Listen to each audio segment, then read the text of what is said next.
Who were the ancient peoples of the world? And what did they know?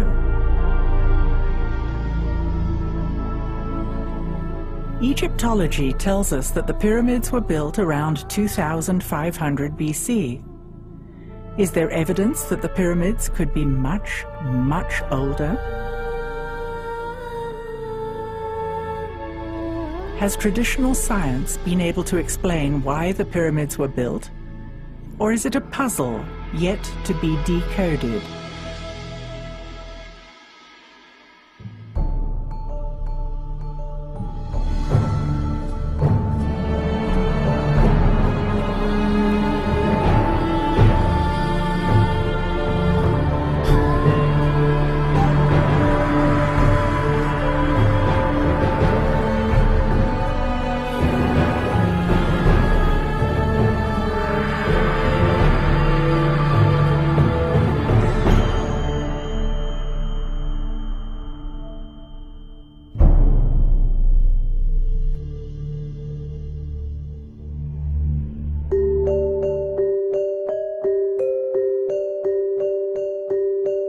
At the geodesic center of the world, at the mouth of the Nile Delta, there are pyramids built by an early civilization clustering at 6 distinct sites.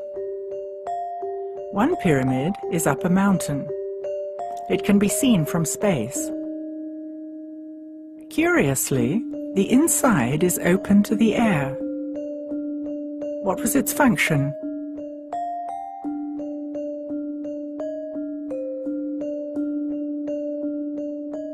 Most people are familiar with the Giza Plateau and the Sphinx, but are not aware of their connection to the other sites.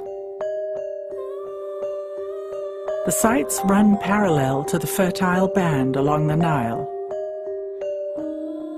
Some sites are unknown, isolated in the middle of the desert. Other sites are known, but are only partially excavated.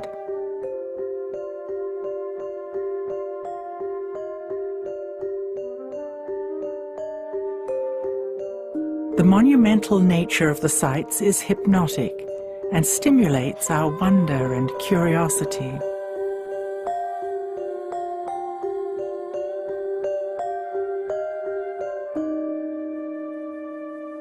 All the sites show evidence of sophisticated engineering, advanced technology, and monumental architecture.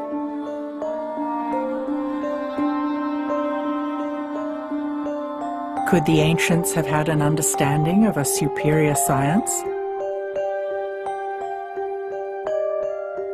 Is it conceivable that there's a correlation between the sky and the ground?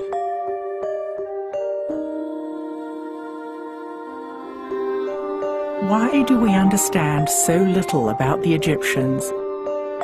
We are told their technology was primitive, yet the temple walls show the ancients making precise calculations. There is plenty of evidence that paints a fuller picture. Let's go and see for ourselves.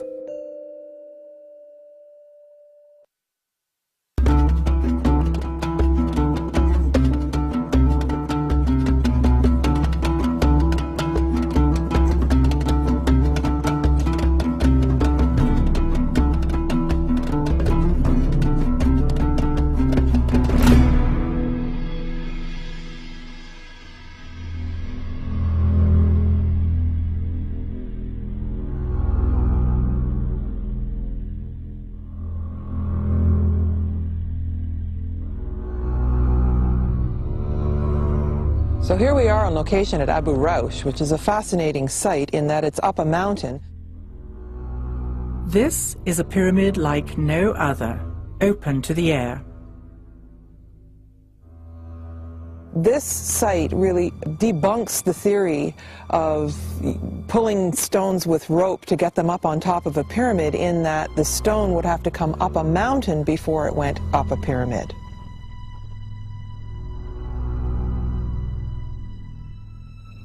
This site is largely isolated and abandoned, and many people don't even know it's here. There's no booth, there's no guard, there's nobody up here. And I think it's meant to be largely forgotten because it really comes head to head with the theory about the way the pyramids were built.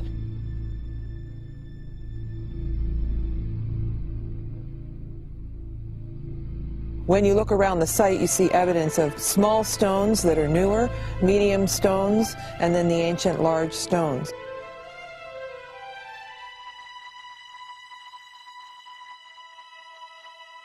At Abu Raush, we can see evidence of machine tool marks. We know the granite came from distant quarries. The polished, concave slabs of stone could not possibly have been made with chisels. This is not the only example of machine tooling. We're now going to go inside the pyramid. We're walking along this ledge. And what we'll see is there's a passageway here that goes down into the pyramid, even though it's open and exposed. So let's go down.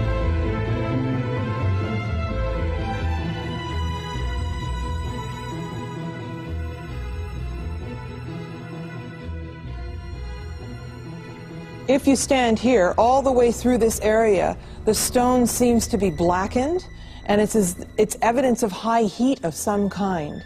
I tend to think this was going on during the ancient times, but it's still very curious. There's a pit here, and the stone's obviously broken, and I think that they were heating something.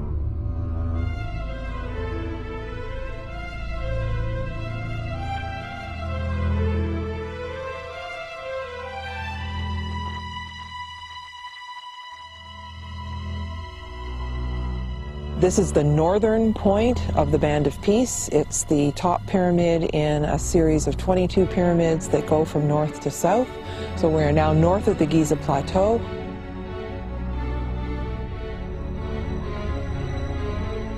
As you can see on this map of the Band of Peace, all these sites trace the shape of the River Nile. A new theory suggests that the Nile once flowed right in front of the pyramids, and the causeways of all the sites touched the river itself. Considering that the Nile is the lifeblood of Egypt, just as rivers all around the world are vital to the cultures living by them, it seems obvious that important sacred structures would be built directly on the river, not 8 miles away from it. How long would it take this river to migrate 8 miles? Looking at geological time provides yet another clue to finding out when these magnificent structures may have been built.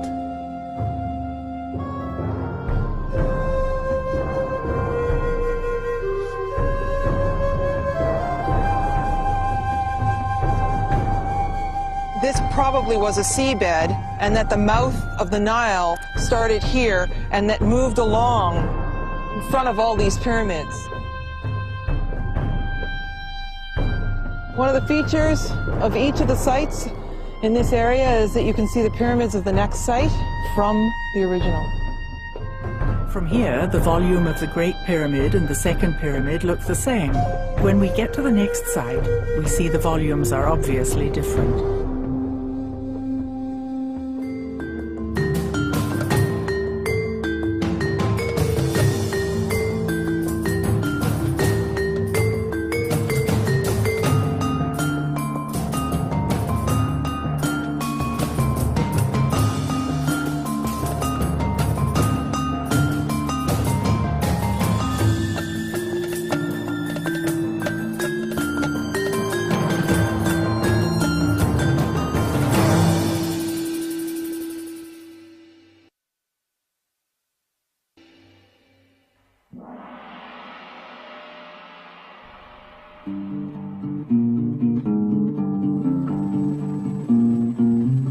It's hard not to be amazed by the pyramids of the Giza Plateau. The Great Pyramid covers 13 acres. It was constructed of 2.3 million stones weighing up to 200 tons each. must have had a level of engineering science that it was unbelievable. Indeed, they managed to have an order of which they based on this so-called cosmic order, which lasted for 3,000 years. No other civilization has done this. Why is ancient Egypt still so mysterious to us? Are we looking in the wrong place? Or are we looking in the wrong way? We look at everything through our sociocultural context, and so it's very difficult for us to look through that and see another possibility for how life could have been. And we also have to be willing to depart from our own traditional ways of looking at things. That's what's really stopping us from understanding the ancients. We may need to reconsider what we've been told and what we think we've seen.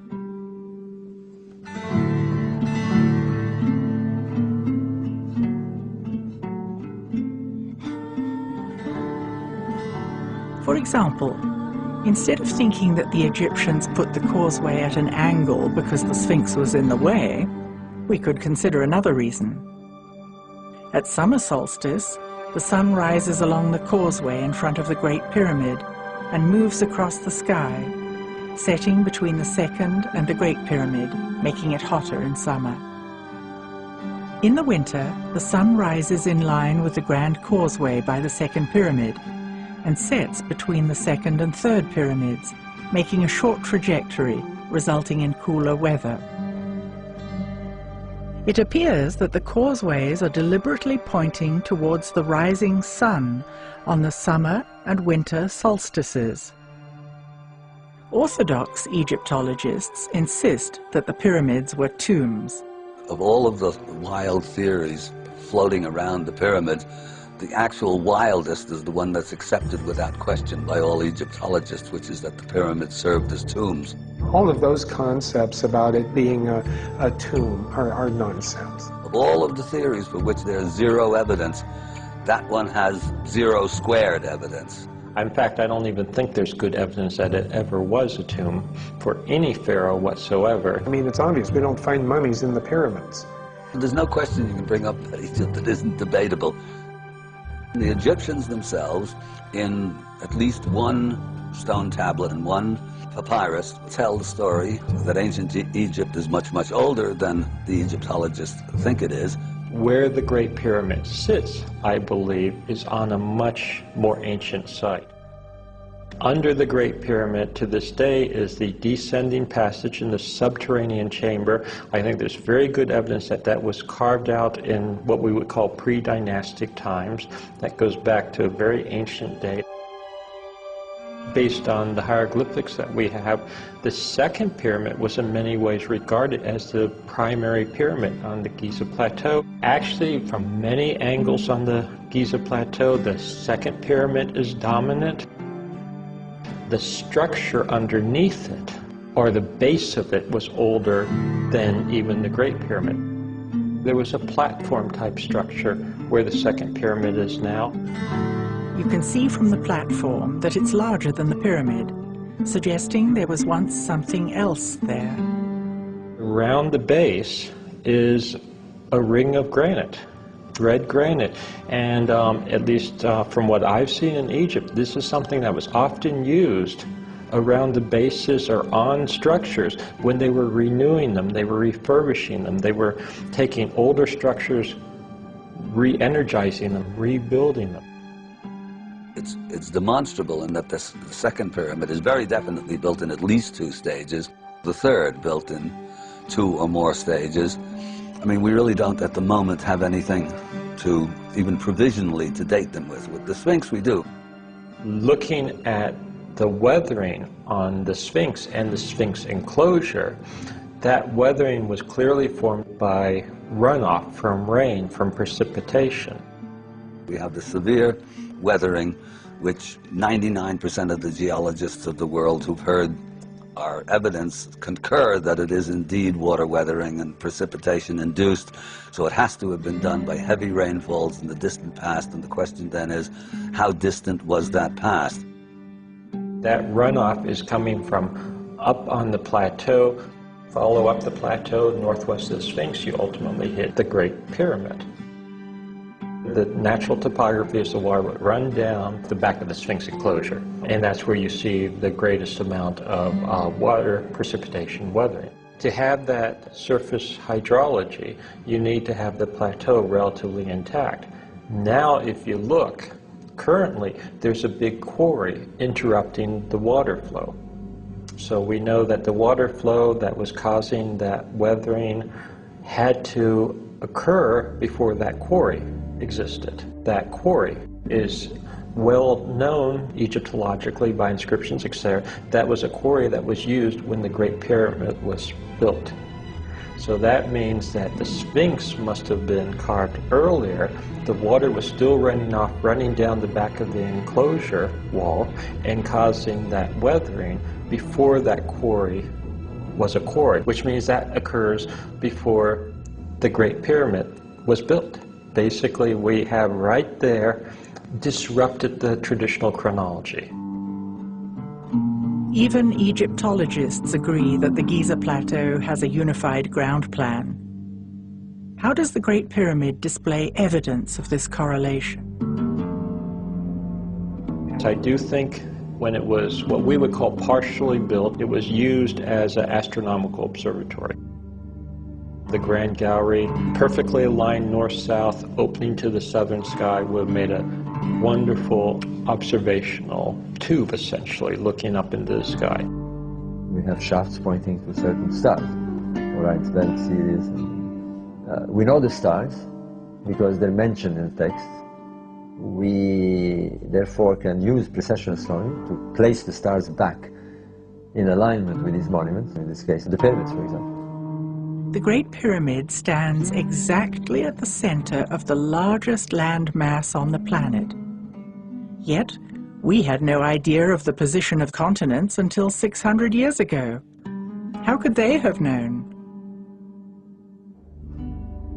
I've shown that Giza, if interpreted as being Orion's belt counterpart, then the layout of the three pyramids, as they are to the ground meridian, would fit a celestial meridian of these stars at 10,500 BC.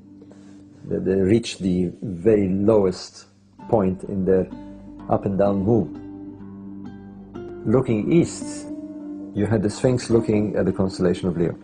So you have two major monuments on the same site, looking at constellations that are representative of these features on the ground in the sky. We have evidence that they did it, and the alignments were there. Now, could the pyramid builders have been aware of these alignments? Or why not?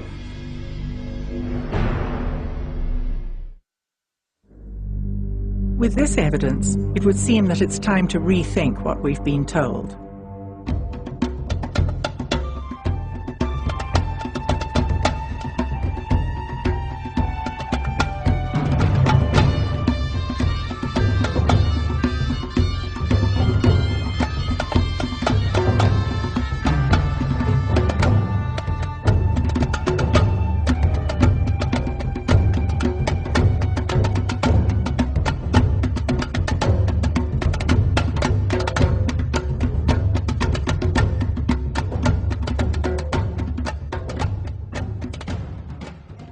Here we are at Abu Ghurab. You can see that there's no road, no ticket booth, no nothing. This is a very isolated area. And we're going to walk through a mango grove. If you were to get on a camel and ride south from Giza Plateau, you'd come up over the sand dune and see these other pyramids. So as we approach up here, you see a pile of rubble, but really what it is the base of the largest obelisk that ever was in Egypt.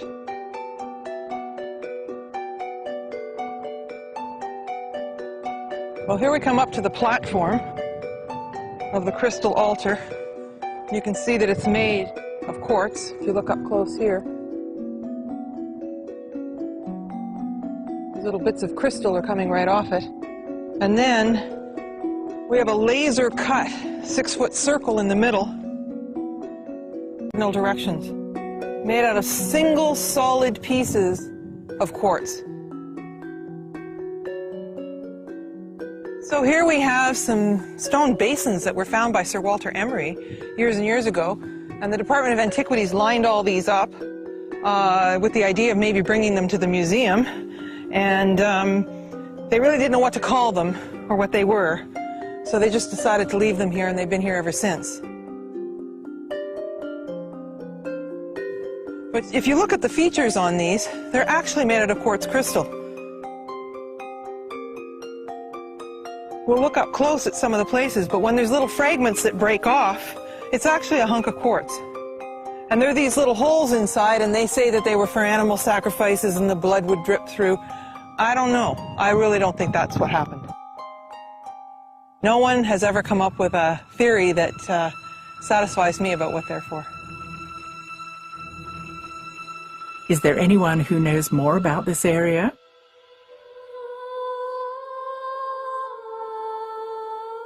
Hakim Awiyan is an indigenous wisdom keeper who was born in the village of Abu Sir. He trained in Europe as an archaeologist. Hakim lived his whole life in the area known as the Band of Peace.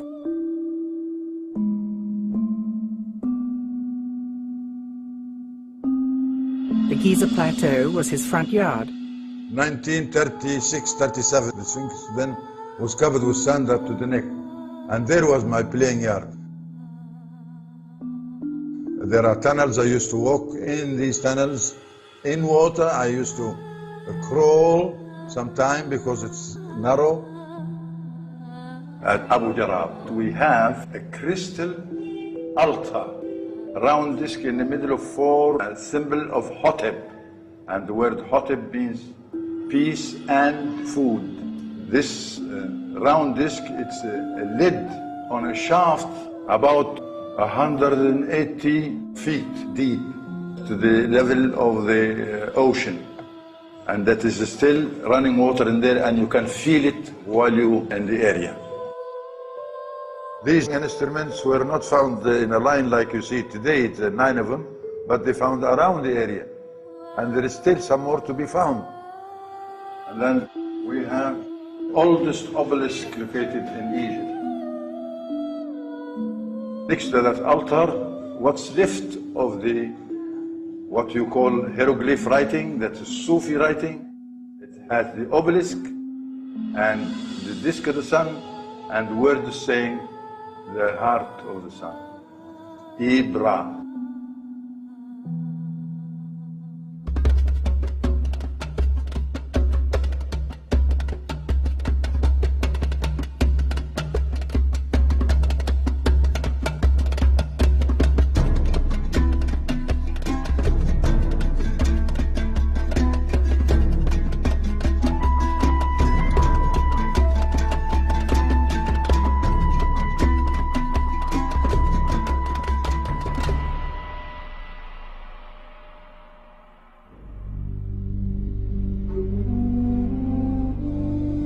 Arriving at Abu Sir, we can imagine the ancient priests and priestesses who trained as high-level initiates here.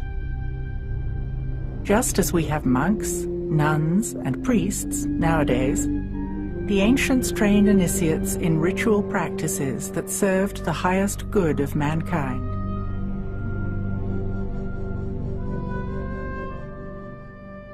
Here we are at Abu Sir, and it's very obvious. You can see the old riverbed. You can see the pyramids of Saqqara and the pyramids of Giza from here. But more importantly, you can see the old causeway, and you can imagine that boats used to come along the river, and then the high-level initiates would just step off the boat and walk up the grand causeway and through the pillars into the temple, which is in front of the main pyramid. Spiritual connections would nourish the initiates, instilling a sense of peace and purpose. These elegant columns are carved from solid granite. There's something about these black floors that you just imagine them being polished, and the beauty in here. Similarly, you can see a beautiful black floor in the temple to the east of the Great Pyramid. The rituals of ancient Egyptians were dictated by the stars. For example, the ancients tracked the movement of the most prominent star in the night sky, Sirius. Through watching night after night, season after season, they realized that this star would drop below the horizon and remain out of sight for 70 days each year. Its return was awaited with anticipation because it coincided with the flooding of the Nile.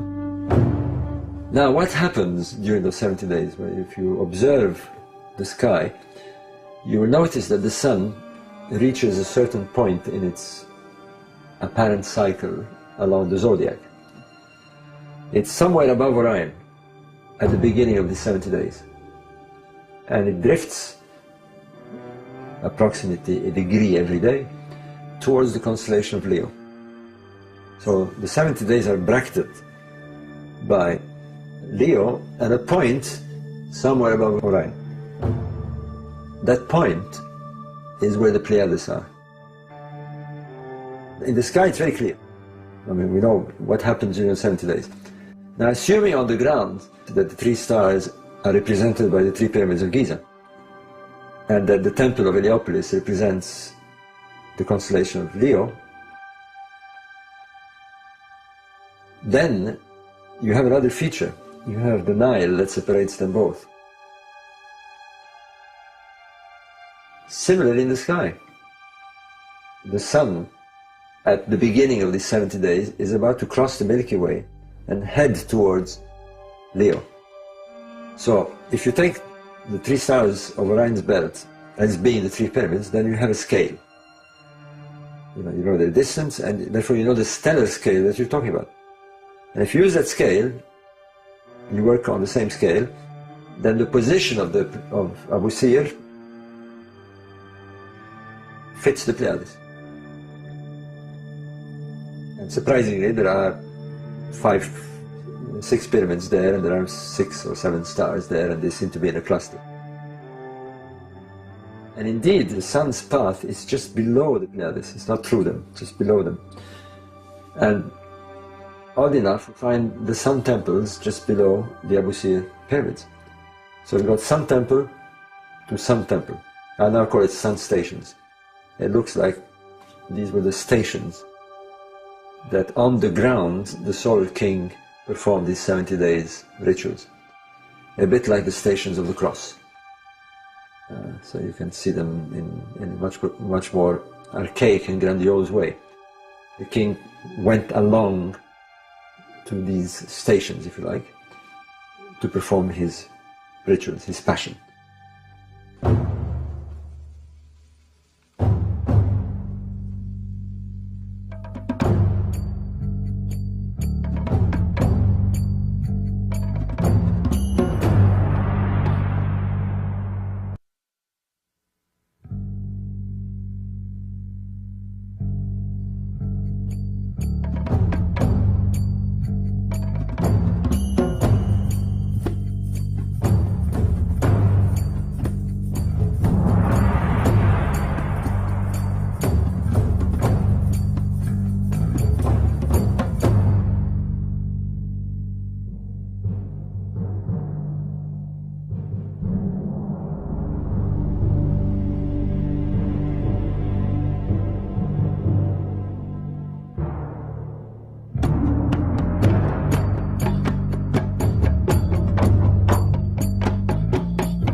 Here we are at Saqqara.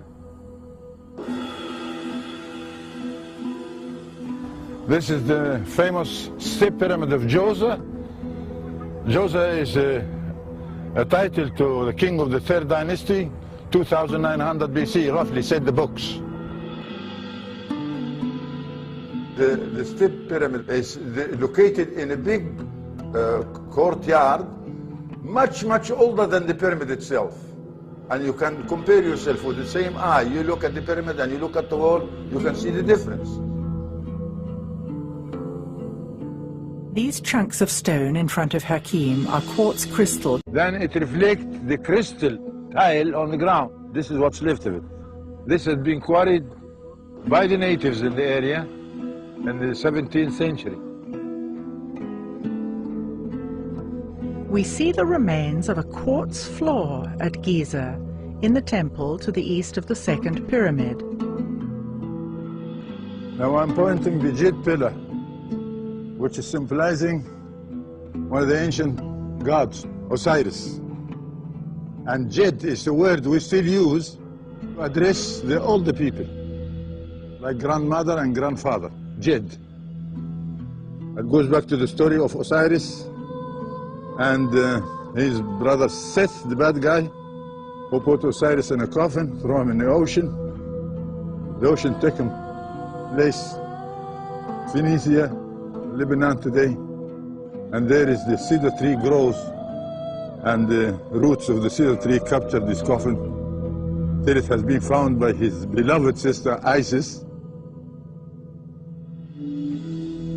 She cried, her tears touch his body, and they live together again for a short while, short enough to make a baby with the name of Horus.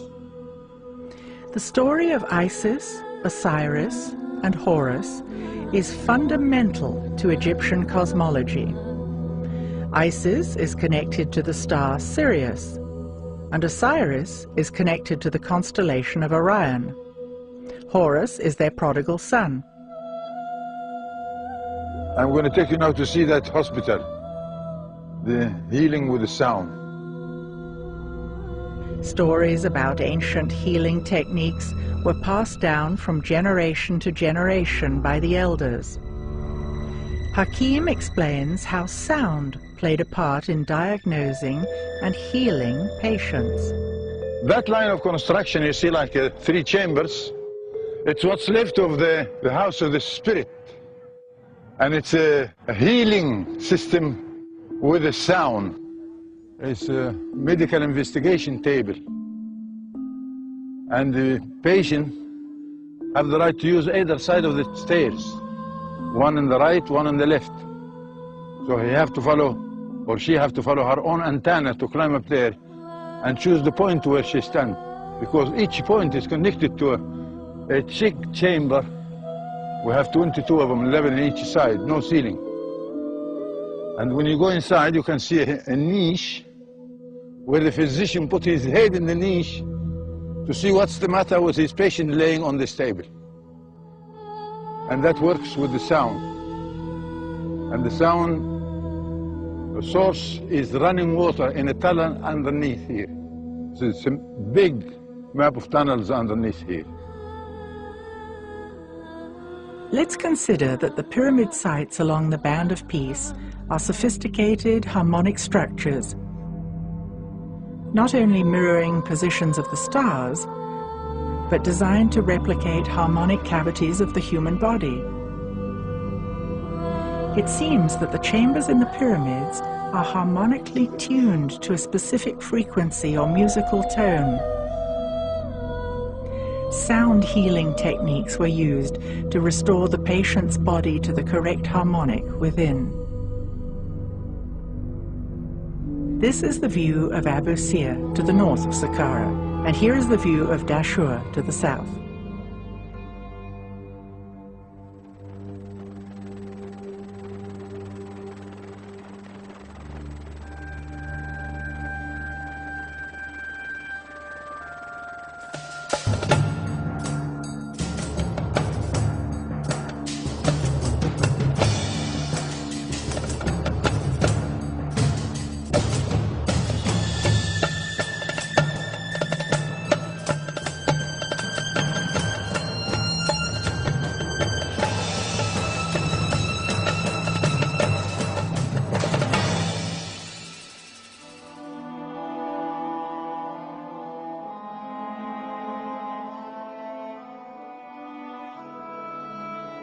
Here we are on location at the Bent Pyramid. What you'll notice here is that the construction has 2 angles. Traditional Egyptologists will tell you that the Egyptians were practicing building pyramids, and they started building at one angle, then changed their minds partway through. This is the kind of thinking that paints the ancient Egyptians as infantile and misguided. But is there another way of looking at it? We call these constructions at that area in Dahshur related to king called Sneferu. At Dahshur, there are 3 pyramids with 3 burial chambers in each, 9 in total. Traditional Egyptology tells us that the entire site was built by Sneferu. If the established story that the pyramids are tombs is correct, why would Sneferu have needed so many? Sneferu would have had 9 different possibilities and options for where he would have been buried, which again is illogical. So this comes back to the fact that understanding the Egyptians in terms of traditional Egyptology means that they were misguided and illogical. I don't think this was the case. Now, when you come to the word Sneferu, sin means double. Nefer is harmony, so it's double harmony. It's not a name of a person, but it's the energy we get from these constructions. Let's consider that the pyramid sites along the Band of Peace are sophisticated harmonic structures.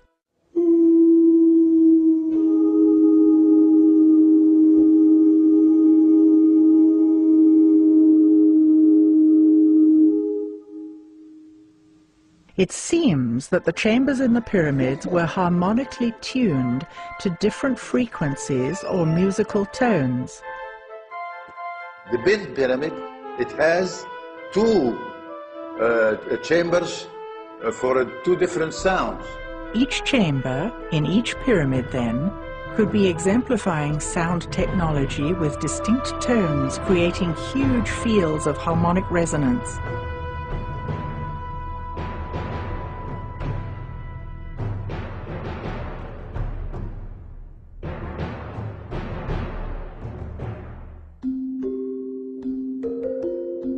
At Dahshur, we have the Red Pyramid and the Black Pyramid.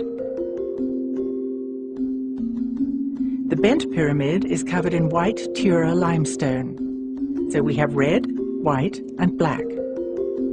Maybe this is a clue to the Giza pyramids also having distinct colors in the past. It would seem that the Great Pyramid would have been shimmering white with its casing stones. The second pyramid still glimmers red. And the third pyramid has the remnants of black stones.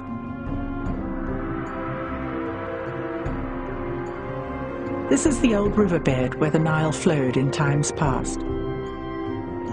Here is the Black Pyramid. Egyptologists say the pyramid builders were experimenting and they miscalculated, so the pyramid broke apart. Could there be a different explanation? Another pyramid with similar construction, 100 kilometers south of the Band of Peace, is known as the Maidum Pyramid.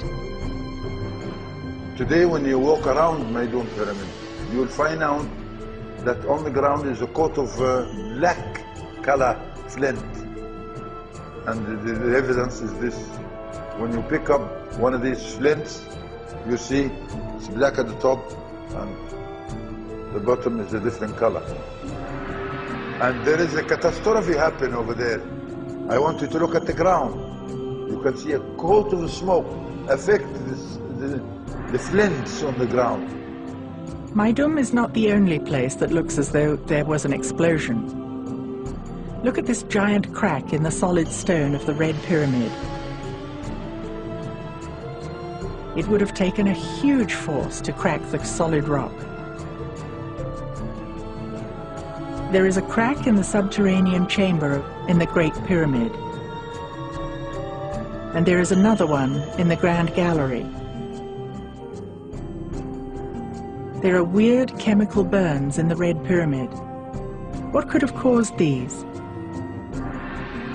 Old photos of the King's Chamber in the Great Pyramid show the stone as black. The room was cleaned and restored, and now we can see the walls are pink granite. The granite sarcophagus has a broken corner, and the wall next to it has a giant crack. The granite sarcophagus has a broken corner, and the wall next to it has a giant crack. What kind of force could have caused this?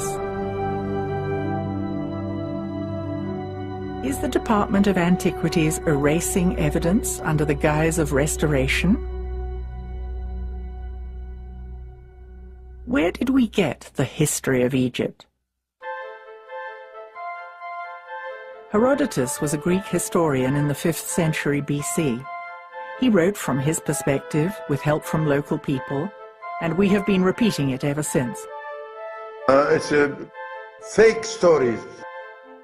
I want you to know yourself, to wake up, to wake the senses and look carefully what you are looking at. What have you seen of the pyramids today? That's what's left of it. Being abused. People quarry stones from there. Anybody can go and pick up stones and to build a church, mosque, house, palace. It's not taken good care of by our Minister of Culture and the Antiquities Department. I have to say this. The story leaves many questions unanswered.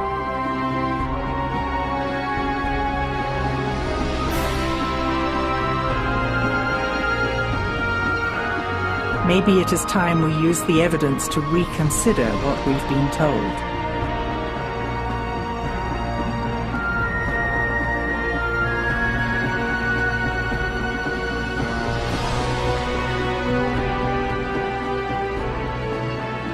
We need to look with fresh eyes and use a different time frame to reconstruct the story of ancient Egypt.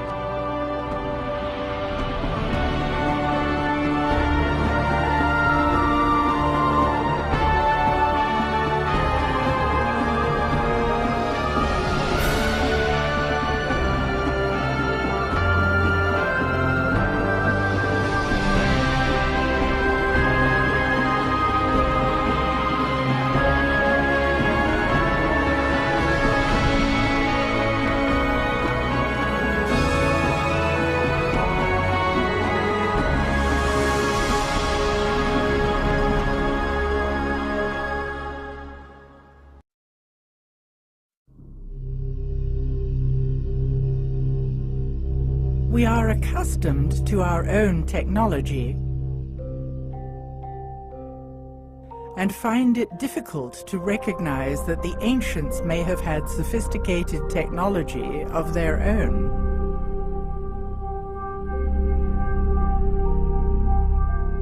Since the technology of the ancients is not obvious to us, are we looking in the wrong place?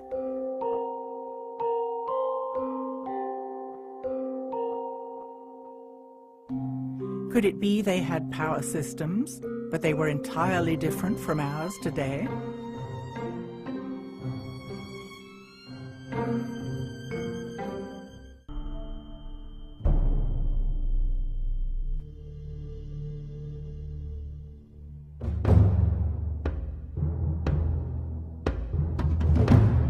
Looking at the architecture of structures from ancient Egypt stimulates a sense of wonder. Clearly, Egyptian monuments rival the grandeur of our most modern buildings today. Yet we are taught to believe that we are the ones with knowledge of high technology, something the ancients could not possibly have had. As long as we think that the ancients weren't able to use high technology, then we're not looking for it. And yet, the evidence is right in front of our eyes. We find megalithic sites everywhere around the world. So there's certain things in common that they all seem to know, and we don't know it. Yeah, a lot of people are trying to figure out why mankind built these structures out of these huge megalithic stones. We don't even know how to move 200, 300-ton stones very well today, let alone 4,000 or 5,000 years ago. It started looking at megalithic structures from an electromagnetic point of view. And sure enough, I began to find that there were these energies there present in measurable forces. Strange things happen sometimes in sacred sites, and those are clues that the physics that we're taught in school is not everything. For thousands of years, the pyramids and the Sphinx stood as sentinels on the open desert. Yet, in recent years, a 20-mile wall, 14 feet high, was installed around the enormous site of the Giza Plateau.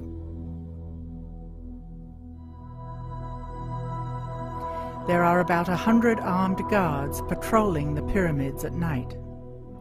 Applications for investigative academic research, while entertained initially, are almost all routinely refused.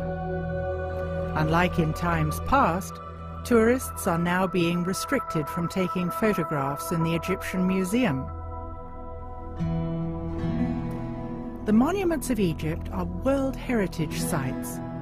Why is access and legitimate scientific research being systematically restricted? Much of ancient Egypt remains undiscovered. Satellite images show traces of buried structures that are still not excavated. In the name of protecting sites, are Egyptian authorities preventing us from learning the truth about our ancient past?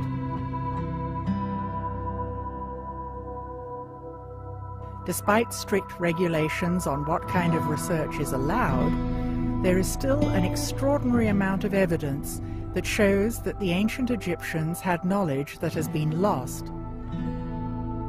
We don't have the technology to build the pyramids now. Not even close. We're not the most evolved we've ever been. And that is one of the blinders that has stopped us from imagining that the ancients could have been far smarter than us. Hakim Awian was raised by indigenous elders who lived in the area of the Band of Peace. Having preserved the ancient Suf language, stories were passed down generation after generation. Fragments of knowledge from the ancient past were thus preserved. If my colleague, the scholar, who learned to say that the Egyptians have a piece of rope put around a block of stone, at least 60 ton weight, and pull and push by animals and run on wooden blocks. This is what the scholars are saying. We may never be exactly sure how the pyramids were built.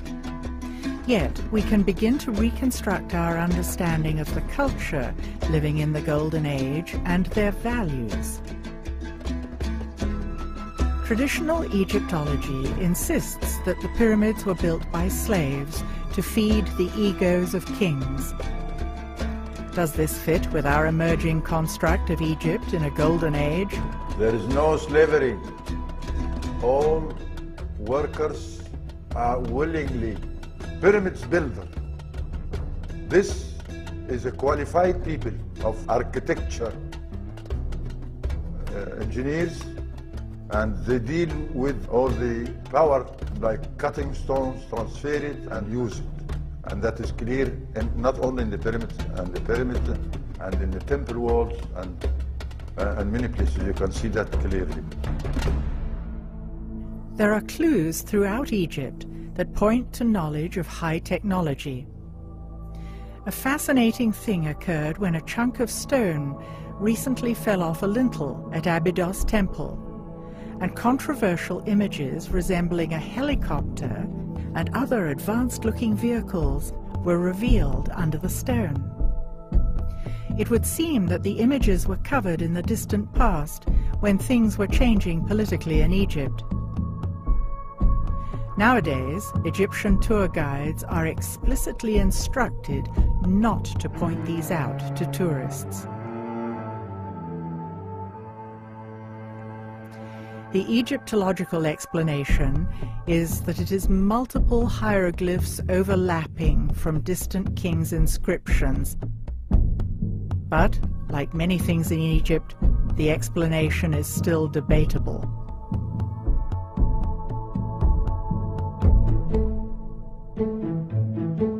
Another controversial object that Egyptologists merely deem impossible is the artifact commonly known as the Baghdad Battery, that generates a mild electrical charge.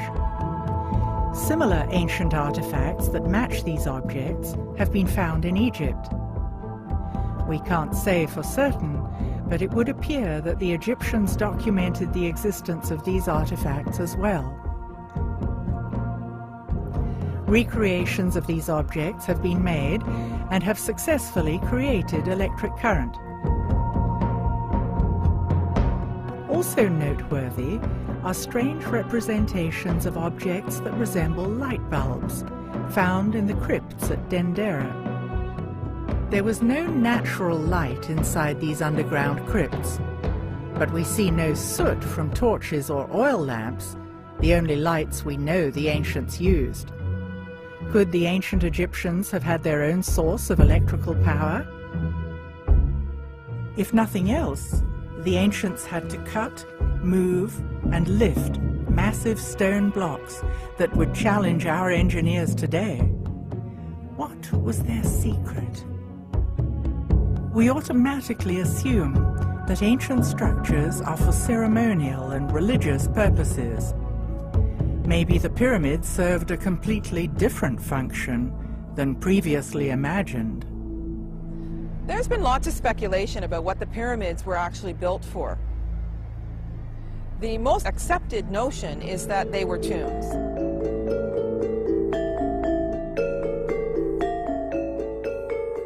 Much more complicated situation with the Great Pyramid than most people understand or most people believe, including a lot of Egyptologists who see it simply as a tomb for the pharaoh Khufu. That idea is childish for the following reason. I mean, it's obvious, we don't find mummies in the... And of course, not finding a single mummy in any of the pyramids doesn't seem to deter the people who think that that's what they were for. Yes, there's something that's sometimes referred to as a stone sarcophagus or coffer in it, a beautiful granite structure, but that doesn't prove definitively in my mind that it was ever actually used for a tomb. It may have been used for many other purposes. Pyramids were built not as a tomb. There are some pyramids built in a different construction, like the one in Saqqara State Pyramid, that is tomb. Look at the obvious difference in construction between the Step Pyramid and the Great Pyramid. The difference in style of construction would logically indicate they were built in different time frames. The buildings we know to be tombs, like the Step Pyramid at Saqqara and the flat-topped mastabas also at Saqqara, are very different from the smooth-sided pyramids at Giza and Dashur. Typically in Egypt, older constructions are built of larger stones. New constructions are built of smaller stones. Also, in archaeology, older structures are deeper. Newer structures are found closer to the surface. Every other tomb that has been found is highly decorated with names of the occupant. The inside of these pyramids seems solely functional and not decorative at all. But if we stop altogether and say, okay, if they weren't tombs, what were they? What are the biggest structures that modern man builds on the planet? The biggest, most awe-inspiring structures we create are hydroelectric dams. Why are we willing to invest such awe-inspiring amounts of labor and effort in constructing those? Because we know we're going to get a very valuable physical return in the form of electricity.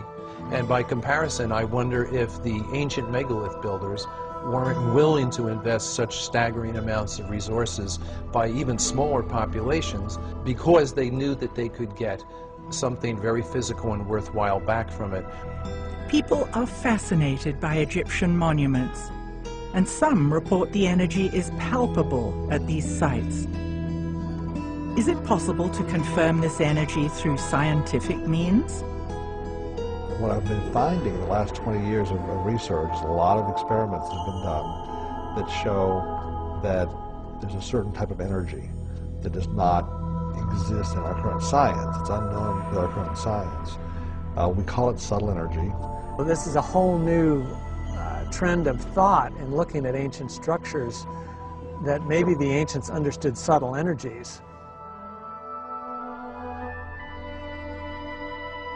So this appears to be a technology that may have existed in megalithic societies. You know, these societies that built things out of big stones.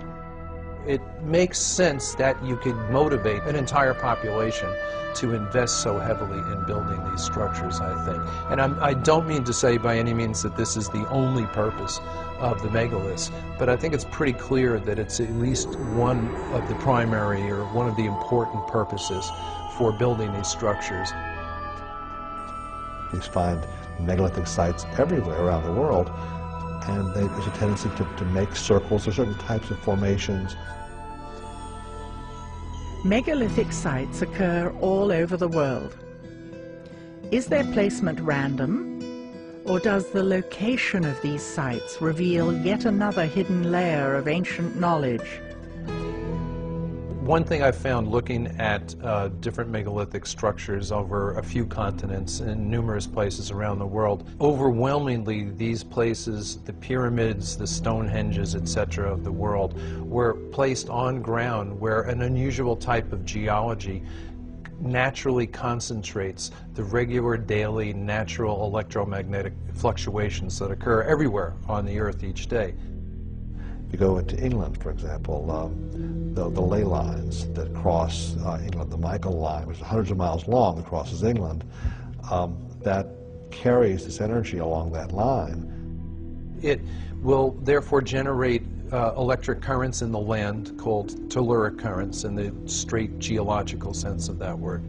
And those occur everywhere on the planet. We know that this ley energy, this subtle energy, passes along these lines. There are certain special types of geology that will magnify those several-fold. And that's where we found the megalith builders preferred to put their monuments. And typically where lines cross, where you have more than one line intersecting, temples were often built.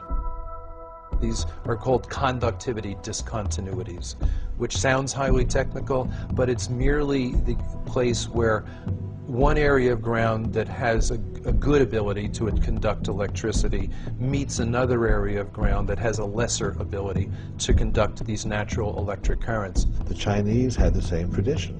They call them dragon lines. It was illegal for a commoner to be buried on such a line.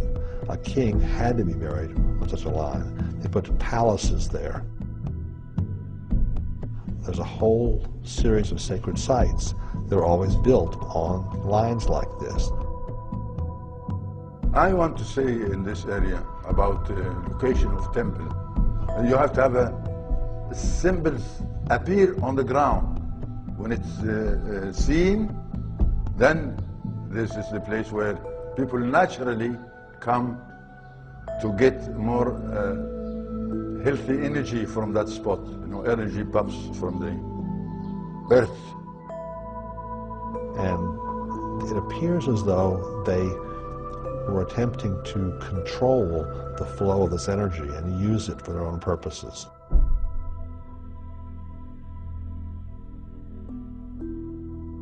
The key hours, unfortunately, are the pre-dawn hours. If you really want to study this, you've got to get up at 3 and get out there very fast. That's because the energy that's involved in these sites, that's really fueling most of it, originates with the daily changes in the Earth's geomagnetic field. It's strongest during the day, weakest at night. And in the hours leading up to dawn, the weaker field lines now come roaring back to closer to full strength very quick. It's the most dramatic time in terms of change of magnetic strength per hour. It's the most dramatic time of the day. And wherever you have a changing magnetic field occurring, you are generating electric current in anything present that will conduct electricity. It's a simple principle of physics known as induction, and it's a universal. Normally, in everyday life, we don't ever see large concentrations of this energy. Normally, it'll show up at, let's say, at mountaintops, at sacred sites. You'll feel a certain calm, a certain peace.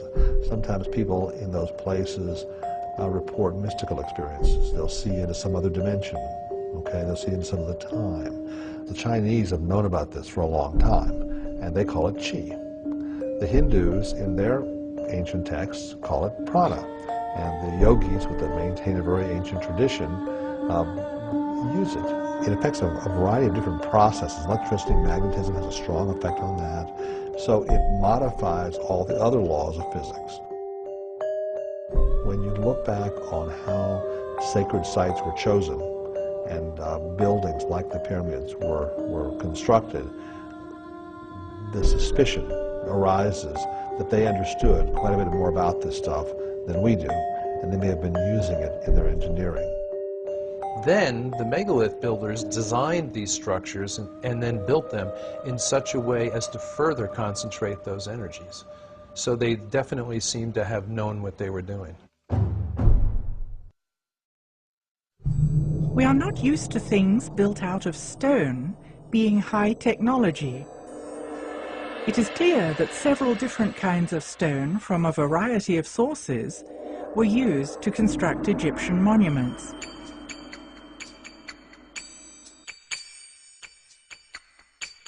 Did the distinct qualities of the stones serve a special purpose? What I do find fascinating is that the core of the pyramids, at least at Giza, are made out of one type of limestone. Now, it is the limestone that was closest, but it also happens to be the type that's called dolomite because it's got a high magnesium content. And the whiter Tura limestone, which, granted, it's whiter and it's prettier and all that, but it also has almost zero magnesium content. And therefore it's a much poorer conductor of electricity. It's closer to a pure calcium carbonate, which is what all limestone is.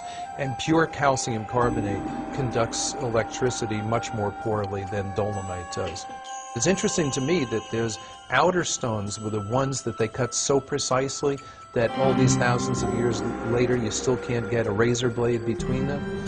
Because basically what we've got here is we've got a situation with a highly electrically conductive core of those pyramids wrapped in what is effectively a very effective insulator.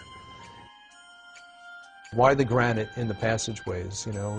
And so, of course, I'm thinking from an electrical point of view and a physical point of view. Is there anything special about granite? And yeah, there is. Granite is slightly radioactive, and it will ionize or electrify the air. Releases radon gas, which is radioactive. Granite is a transmission stone. It's not dead stone. It's alive. So you have these sealed shafts with granite linings, and I wonder if it wasn't designed to keep an electrical charge present in those shafts. They were built exactly like, if you will, an insulated wire, only more so because you've got all the charge in the ground that's spread across the base, concentrated all the way up into this tiny spot at the top.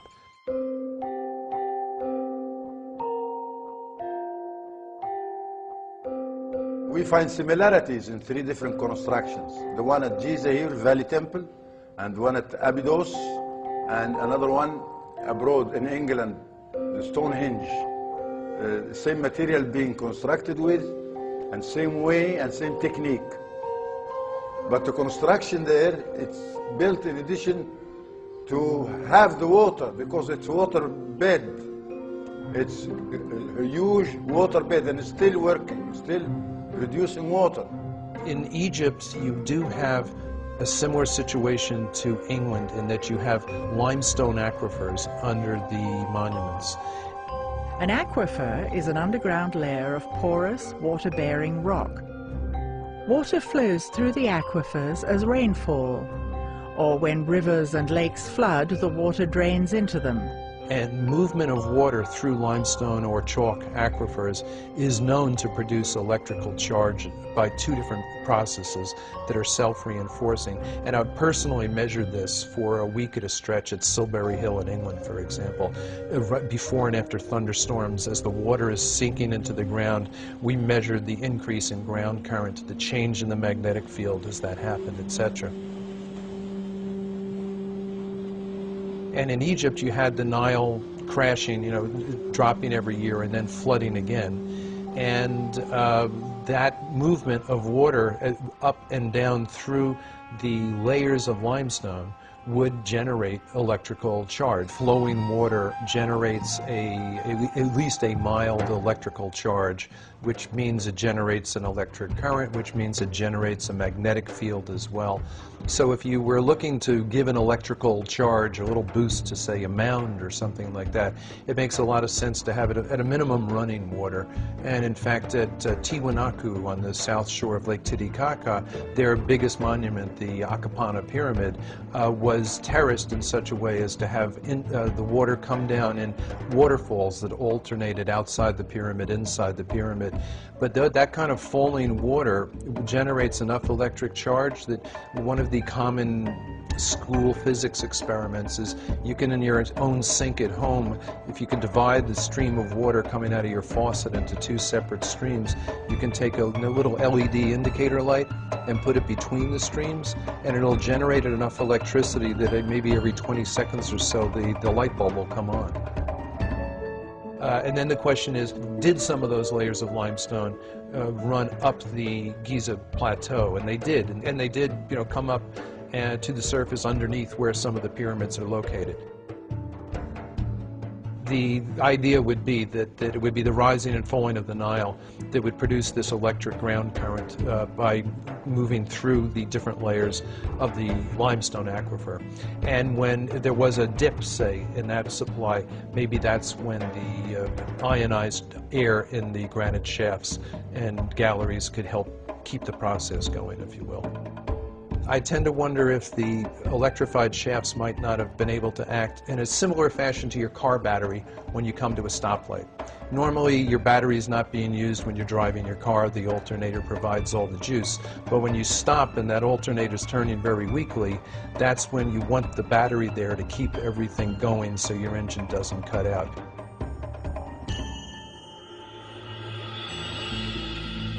So you've got this concentration of negative charge from the ground at the peak of the pyramid or mound, and a concentration of positive charge above it. And if those two become strong enough, you can start to get brush discharge, which would mean it would glow, like ball lightning, for example.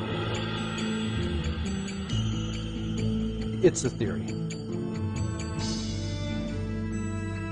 Why in the Great Pyramid is there no frescoes, there's nothing, no decorations at all? Now, some people have proposed the idea that the pyramids are actually energy machines. And so I liken this to the fact, like, you wouldn't put a decoration inside your oven. I was talking with a woman who had spent some time in the Great Pyramid, and her comment was, it felt like I was in a machine. She said it was not like this, oh, it's a wonderful shrine. She said it felt very functional. In fact, she made a comment that I actually think is probably right on. She said, I felt as if I wouldn't have wanted to be in here when it was running.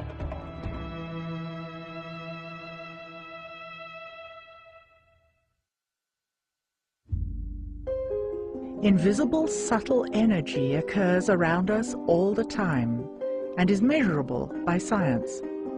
We had noticed a lot of people showing us photographs from megalithic sites that disproportionately often seem to have these balls of light in there, usually flash photos.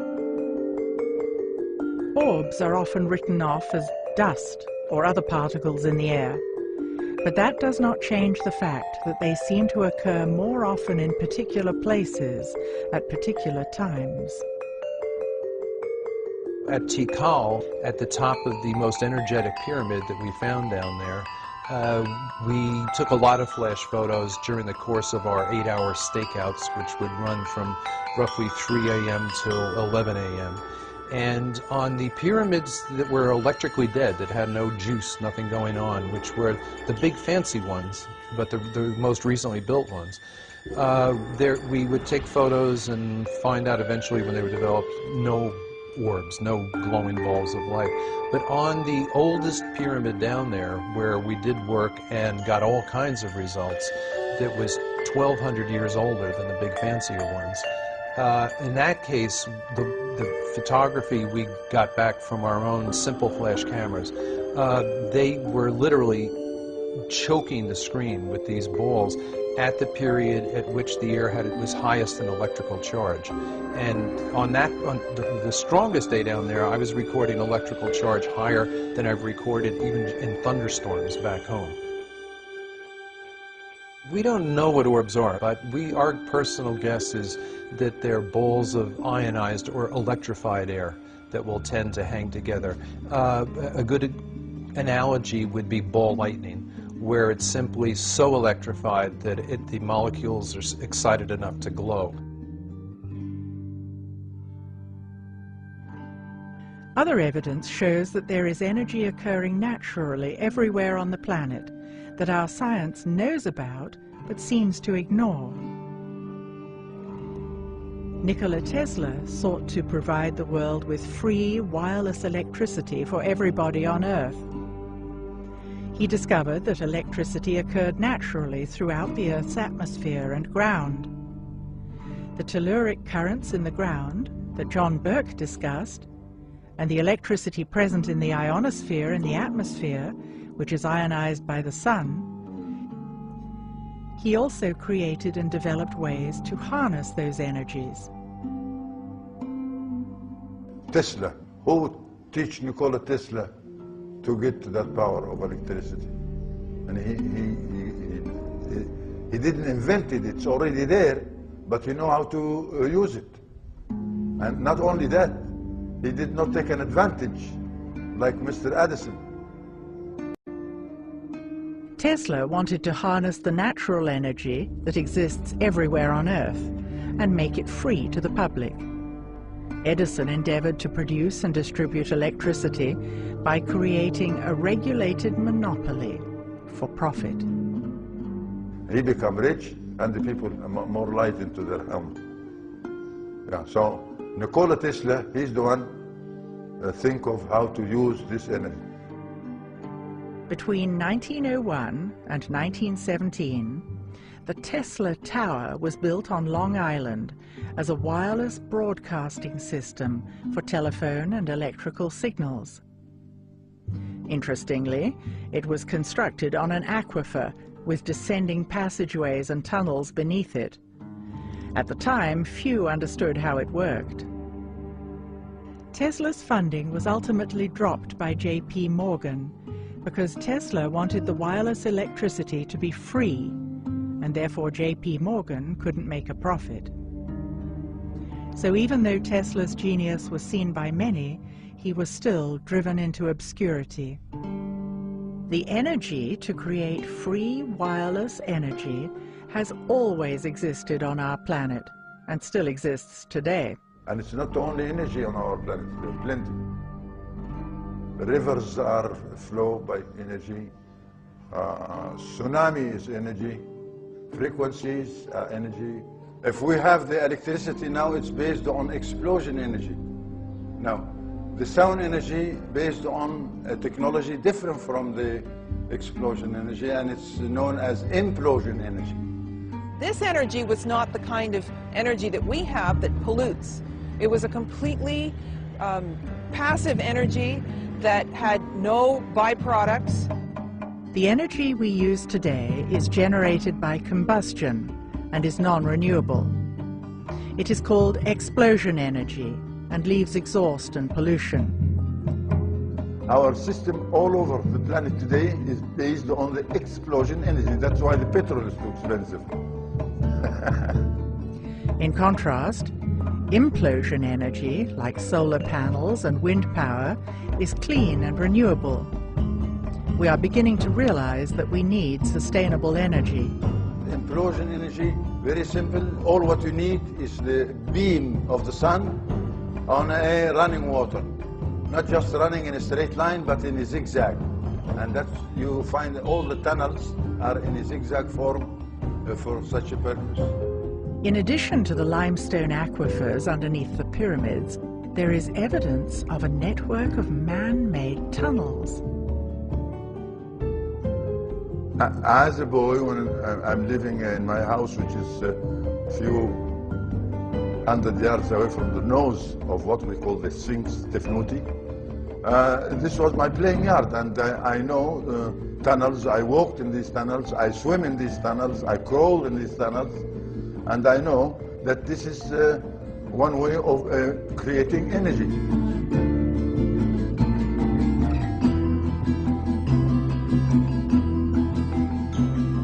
Now this is cost nothing. I mean, all what you need is a beam of the sun reaching the running water underneath the tunnel, and you can see that there are many openings in each tunnel permit this sunbeam reach the water. And when it does, then the energy is there. Energy is not just to run your car, or it's run the people, feed the people.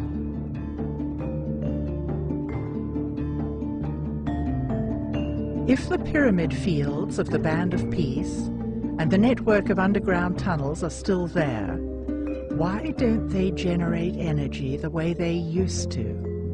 In the condition of the pyramids now, stripped of those smooth insulating outer casings, it's going to leak electrical air about as well as a car radiator radiates heat. I mean, it's almost perfectly designed to weaken that, and yet still you get these reports of people like Siemens, who was one of the pioneers of electricity, and he's an Englishman. There's even a unit of electrical, I believe, resistance named after him called the Siemens.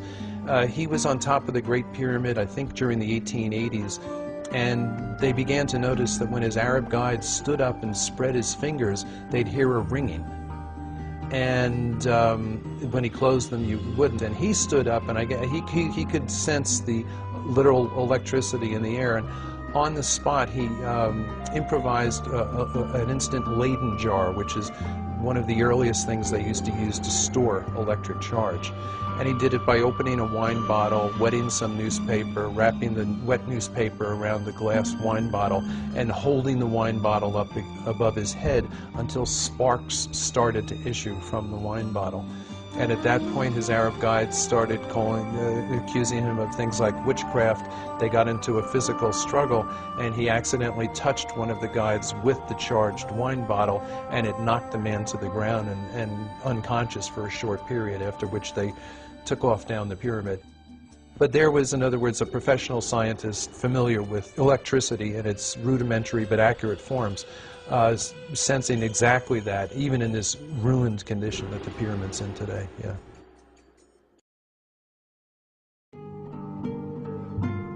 If you come to the Egyptian Museum, there is an item over there known as the schist disc, found by Dr. Walter Emery, and he said, or he thinks that it could be a vase for a lotus flower. No. The schist disc was found at Saqqara in a burial chamber that no one is allowed to visit. Other goods found in the chamber were simple ropes, pottery, and grains. The disc shows clear evidence of sophisticated technology in the way it was built, and it seems out of context with the rest of the grave goods. Is this the original context for this artifact? Or is it possible that it has had a long journey over the last several millennia, and this just happened to be its final resting place?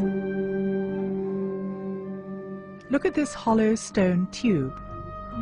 It looks as though the schist disc could fit over it. It would take sophisticated instruments to shape the tube so precisely.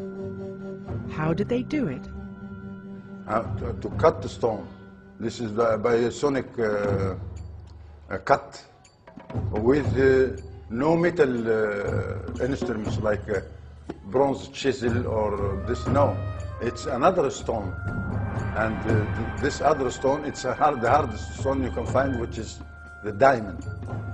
There are pieces of stone lying around that show concave shapes that actually have the machine tooling marks on it. The evidence of the high technology is right in front of us.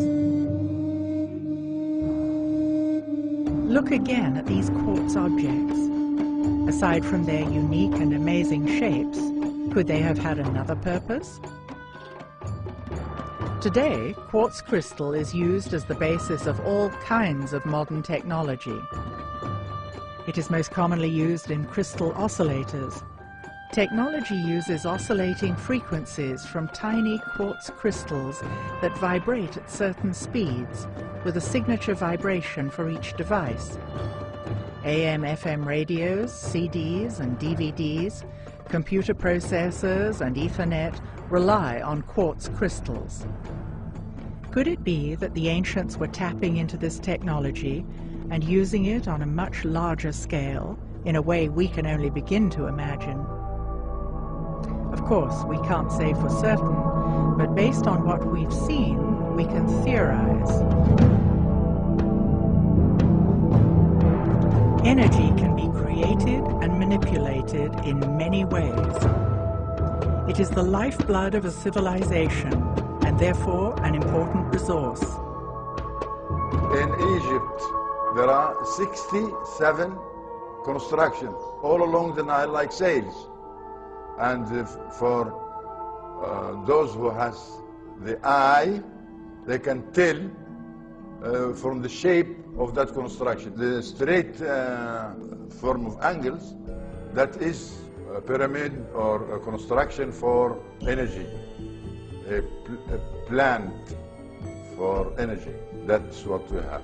A theory that's always struck me, that they were intended actually to somehow or another spiritualize a whole civilization. In other words, to provide a widespread, high level of energy that people needed because a descending age was upon them. And I believe what the pyramid and other certain other structures were constructed for was to basically act as a kind of the equivalent of a street light. You know, if you're in a neighborhood that's maybe not the nicest neighborhood, and it gets dark at night, you like to have bright lights go on.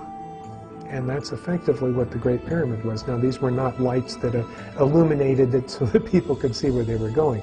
It was basically a device, a generator for, if you will, broadcasting and transmitting throughout the planetary structure a type of field which uplifted the entire humanity. And maybe those pyramids were built in some sense or another to stay the decline. Let's call them in some sense or another spiritual granaries designed to somehow store an emotional or spiritual or psychological or some sort of energy that was needed to keep people from becoming the total barbarians that they subsequently became. We had the ability to basically prop up humanity for a while using this system, but what we saw was the street light eventually went out.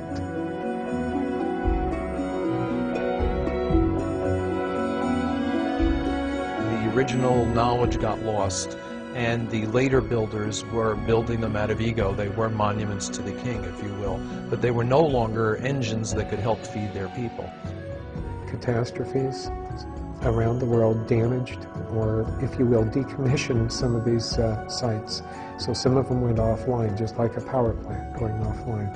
I tend to wonder if the few people who knew the secrets to the energy connection with those pyramids didn't die off. If it was a thin chain of, for example, a shaman to his apprentice, and if the wrong people get killed at the right time, that chain is broken, that knowledge gets lost.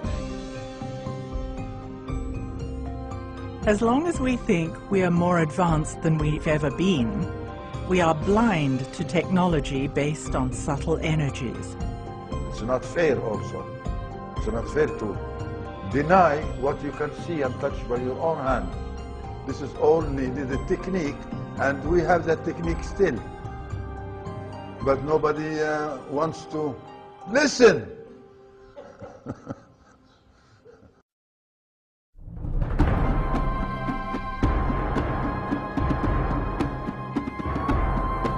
Why were the ancients so interested in the motion of the stars? Why was cosmology sacred to the ancients? Pondering the history of ancient Egypt, we typically think of the mysteries of the pyramids and the grandeur of the temples. But where did it all start? Do we know how long ago the ancients began tracking the stars? Could there be lost worlds buried beneath the sands?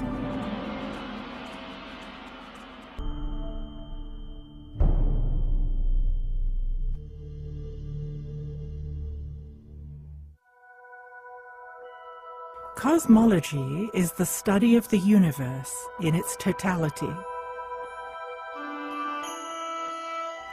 We think of cosmology as science, whereas the Egyptians considered it sacred.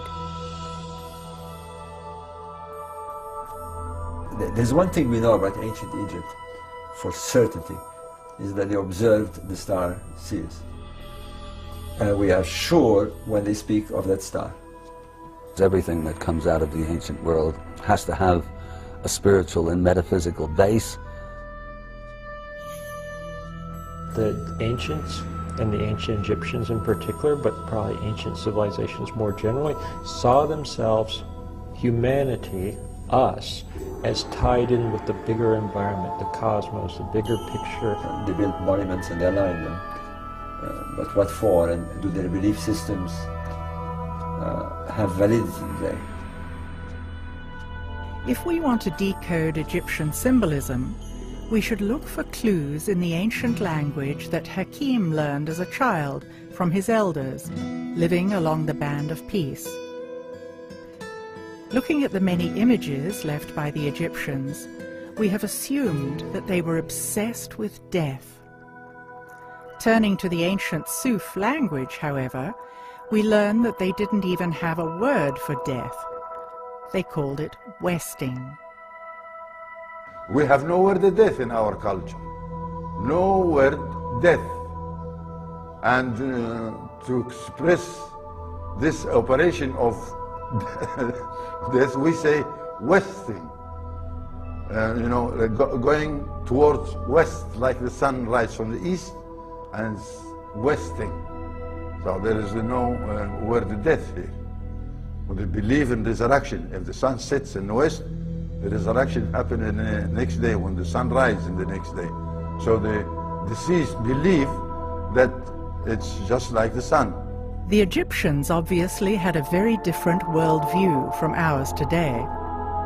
They believed in the afterlife and the soul's immortality. Was it possible at all that they had found some sort of science of immortality, for example, we call it? As crazy as it may seem, they seem to be very, very convinced that they knew how to send the king to his cosmic world. Those stellar gods, of whom the king believed that he himself would become one stellar god after his death, constructed monuments and performed rituals that mimic the events that they saw in the sky. It sounds against all the tenets of our scientific beliefs, but we have to see why they were so convinced. The ancient Egyptians perceived the land as a cosmic environment, that it followed the activities of the sky because they believed them to be running in parallel. And they had reasons to believe that. One of the main reasons was the cycles of the Nile. The Nile was the lifeblood of Egypt, and it performed a cycle which followed the cycle of the sun and the stars. It's not surprising at all that they associated the reappearance of the stars with the rebirth of the Nile. Essentially, this star religion, if you like, boiled down to one important aspect, that it somehow could help the king become a spiritual being and return to the cosmic world in a specific place with Orion and so forth. How they thought they were going to do it is by looking very, very carefully at what happened to the stars. And the stars perform an annual cycle, but those of Sirius and Orion give us a curious cycle in that they disappear, or they appear to disappear. But if you watch a star over the course of the year, you'll find that there comes a time when it is very low in the west at time of sunset. So the sun sets, and as it gets dark, the star appears just for a few seconds over the west. If you come the next day, you will not see that star. And for 70 days or so, the star has gone. It seems to have gone under the earth. But after those 70 days, it appears by this time at dawn, rising just before the sun, which we call the heliacal rising, whereas the Egyptians call it the rebirth of the star. So in their mind, something happened. In their mind, the star went in the underworld, stayed in the underworld for 70 days, and then by magic popped up again, was reborn again in the east. That's the pyramid text. The pyramid texts mimic this site. At the ancient site of Saqqara, we find the pyramid texts, the oldest known religious texts in the world. Covering the inner walls of these small pyramids are thousands of hieroglyphs showing knowledge of celestial mechanics and cycles of time.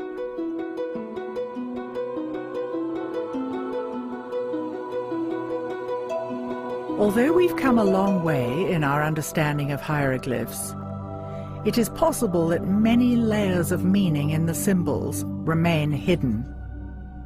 Until now. When we approach hieroglyphics, we do so from our own point of view, and we assume that the letters of our alphabet correspond with certain hieroglyphs. There are 4,000 Egyptian hieroglyphs, but only 26 letters. In order to crack the code, we need to open our minds to different levels of meaning. I think it's just familiarity with the way modern languages work. No one expects that a word would work differently. Our mindset is that a letter is the carrier of a phonetic value and that a word is the carrier of a concept. To understand the Egyptian words, you have to start from the approach that the letter is the carrier of the concept and the word is an extended sentence.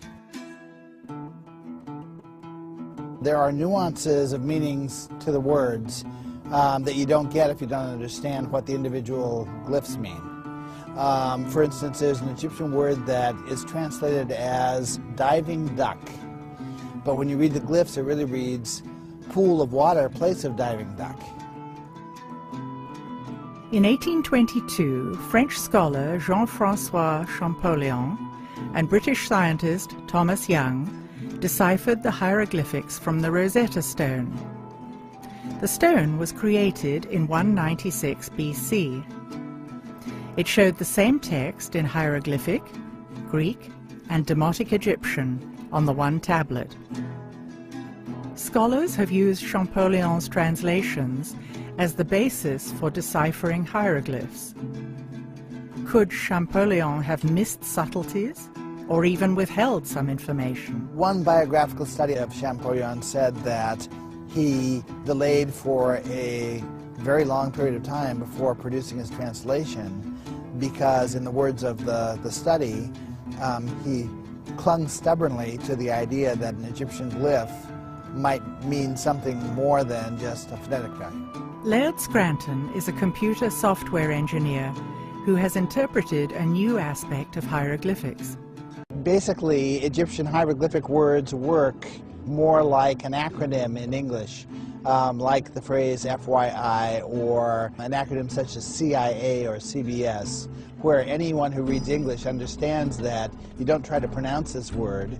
This is not a word that you're going to read for its meaning in terms of the letters all put together. It's one letter at a time, stands for one word at a time, and you put the words together to get the meaning. If we think of each hieroglyphic word as an acronym, rather than having a phonetic value, a new layer of interpretation appears.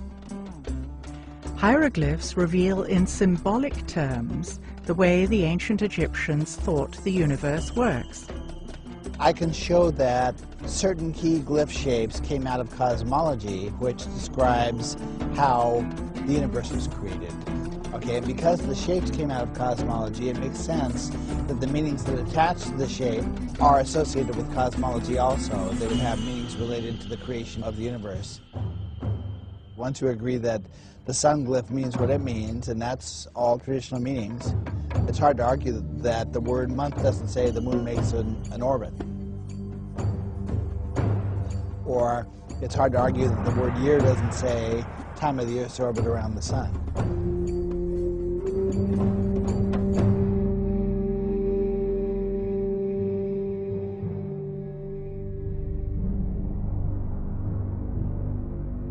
The ancient Egyptians were almost obsessive keepers of records.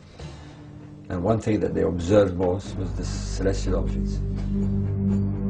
We'd expect them to pay attention and record. Now, how far back? That's a big question. Well, we now have some sites that go at least 6,000 to 7,000 years before. There's a megalithic site that has been found in the early 70s, but not understood until lately, that has astronomical alignments. And strangely, the astronomical alignments that it has are precisely the ones you find in the Pyramid Age. So Orion, Sirius, the summer solstice, they're all there. It's no more theory. We have evidence that they did it. For decades, author Robert Bauval has been studying the alignment of Egyptian monuments to key stars. Muhammad, shukran. We've come here, and what we're trying to do is get to the Nabta. The most important thing is we get there. Yeah. He is now planning an expedition across the desert to a site called Nabta Playa, 100 kilometers west of the Nile and 30 kilometers north of the Sudanese border. It is the location of Egypt's oldest astronomical measuring device. And when we're there, how do you know we're there? It's all desert. Yes, it's desert. Every place here in Western Desert, I know it. If you can, we're going to need a GPS. Yeah. If you can get one. Yes, I have one. That makes me feel a lot happier. The team finds out that permits from Cairo have been delayed. Now we wait. You tell us we wait for the answer from Cairo. And so in the meanwhile, let's go and see the sites. Let's go and see some of the temples here. Yeah? Okay. Let's do it.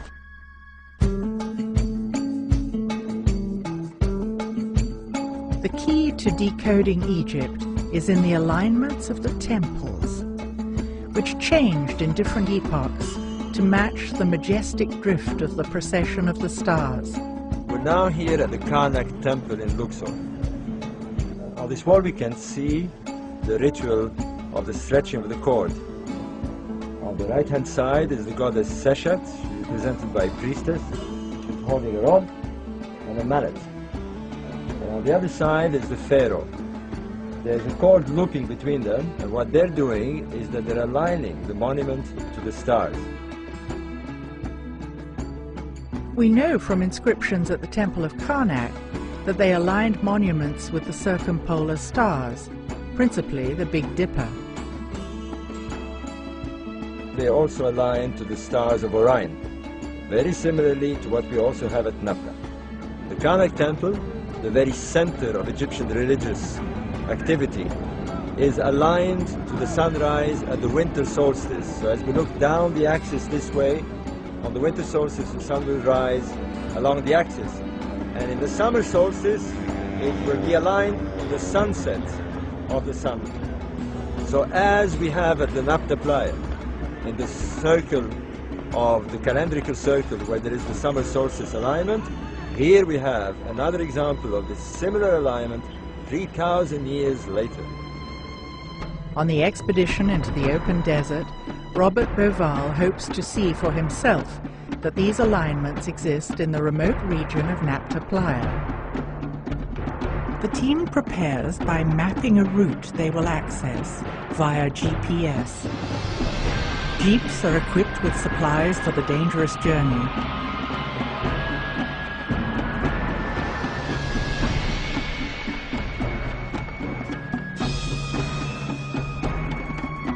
The team arrives at the first stop on their journey through history.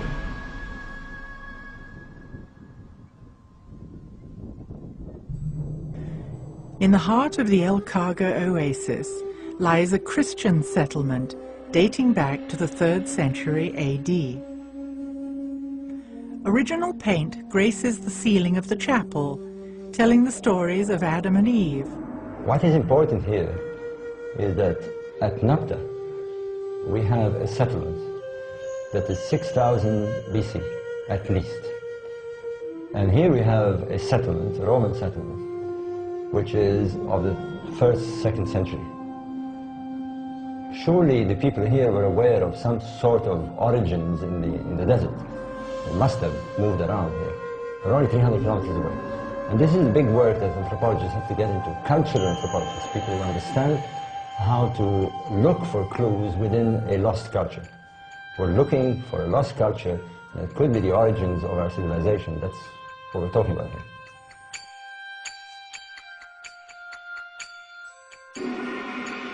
Off in the distance, the Christian settlement can be seen. In the valley below, we can see the old riverbed of the Nile, which has migrated over 60 kilometers to the east. How many thousands of years would it take to wind back the geological time clock to when the Nile flowed here? The Nile we know there was here. Before we didn't know. Do you realize what this is? Almost surely the ideas of these people, their beliefs, the way they look at the stars, the way they look at the sun, the way they buried people, comes from here to influence the pharaonic civilization. Imagine 2,000 years ago. There was a Roman garrison with centurions walking about, and priests, and Roman ladies, carriages, and it's amazing to think that this was like this. People have been here for thousands of years. I mean, we know that. But now you're going to show us caves, you're going to show us prehistoric caves, where there are drawings that tell us that people were here even longer than we thought. Maybe 10, maybe 15,000 years ago. And that's incredible.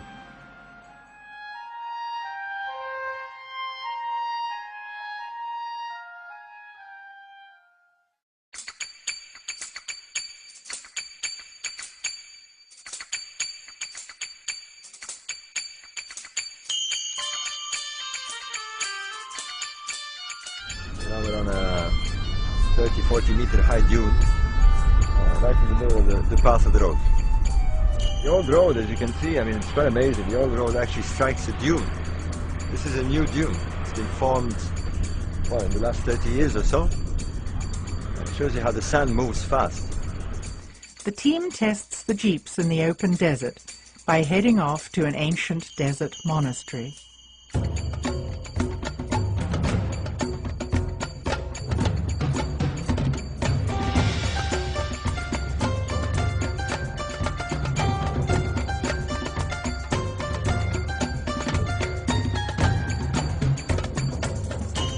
Along the way, the team stumbles across a large outcropping of stone with obvious layers of stratification. The guide tells the team that the area is an ancient ocean bed. There's water like ripples, and seashells are still embedded in the hard rock, indicating a vast change in geology and climate over the past several thousand years.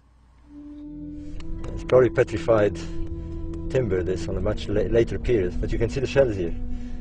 The shell is encrusted. They're millions of years old. We're walking on terrain that is millions of years old.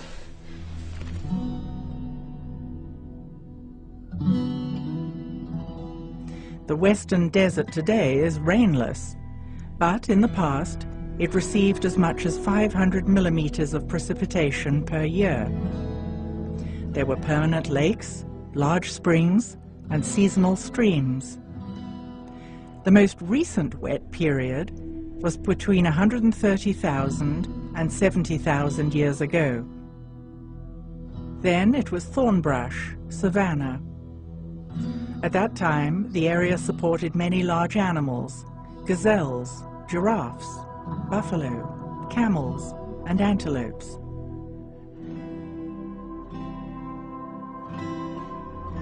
After that period, it was hyper-arid until 12 or 13,000 BC. Before 12,000 years ago, the summer tropical monsoons reached southern Egypt. Precipitation was limited and fell mostly during the summer months. It was sufficient to support small animals and cattle. The small animals could live off the dew. The climate resulted in highly mobile human populations. There are ancient cave paintings in a remote location that may provide clues to human settlements from the distant past. Is this crucial evidence being protected by Egyptian authorities? It's terrible. Terrible. It's priceless. Priceless prehistoric evidence. Look here. Look here. What's this, a dog or a gazelle? A man. You see the man here? He's wearing pharaonic clothes. It's terrible. With scribbles all over.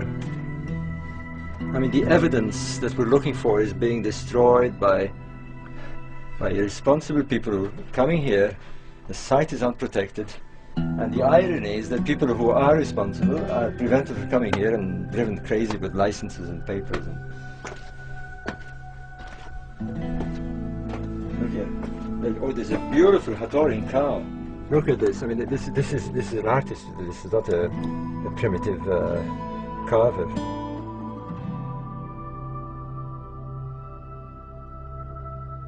Pre-dynastic Egyptian belief systems originated with cattle cults linked to the Nile. A cow was seen as the mother of the sun. Cattle were deified and were considered earthly representatives of the gods. An enduring ideology with Hathor as the center figure. Images of bulls were shown with depictions of stars, and this dates to before pre-dynastic Egypt. Cattle pastoralists were in the Sahara several thousand years before pre-dynastic Egypt. Gilf Kebir, which means large plateau, is another large ceremonial center a further 600 kilometers west, near the borders of Libya, the Sudan, and Egypt. The Cave of the Swimmers, made famous by the movie The English Patient, is located here. Prehistoric rock art shows people and their cattle. Since Gilf Kebir is 600 kilometers away, it seems as though cattle cults were prevalent throughout North Africa in ancient times. Could this be another clue that the nomadic tribes were connected? Could they have influenced the ancient Egyptians? Arriving at the monastery, we can see it has never been accessible by road. Once occupied by Christians, it lies upon an ancient camel trail 40 days from its closest neighboring site.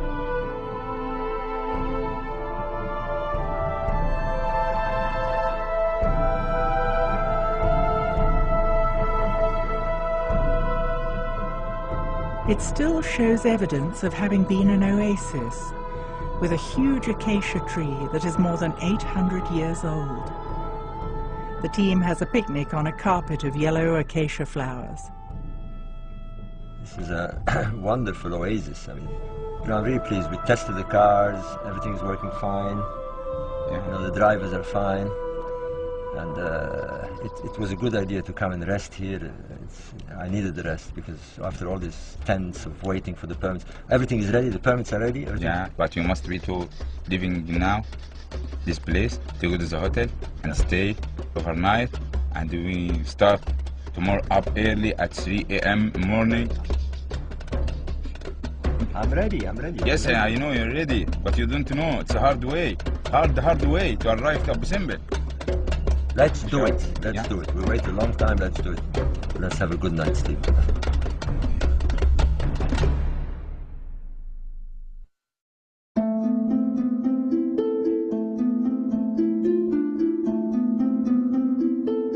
The team gets an early start, armed with long-awaited permits granted by the Supreme Council of Antiquities and the Egyptian army. They will enter the dangerous region of the Western Desert to the south of El Khaga Oasis. Well, after days of waiting and of uncertainty, we're finally on the road. We've got the permit and we're ready to go out in the desert to Nabta.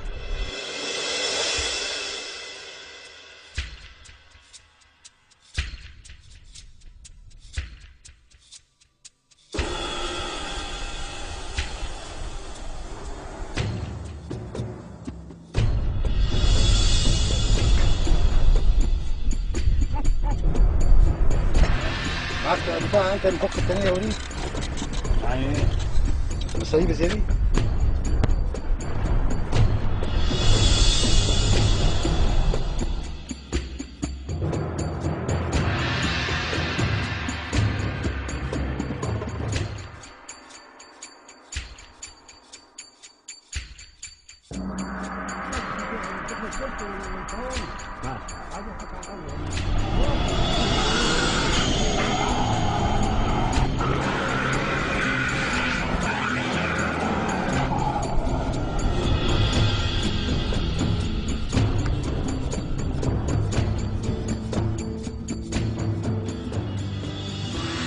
After driving south for hours along an old road covered by occasional sand dunes, there is nervousness in the air. The team will be traveling blind in the open desert for the last part of the journey, relying solely on GPS equipment to locate the ancient site of Nabta Playa. Yeah, about... But this is very good. This is going to tell us. 3 kilometers. No. I'm sure.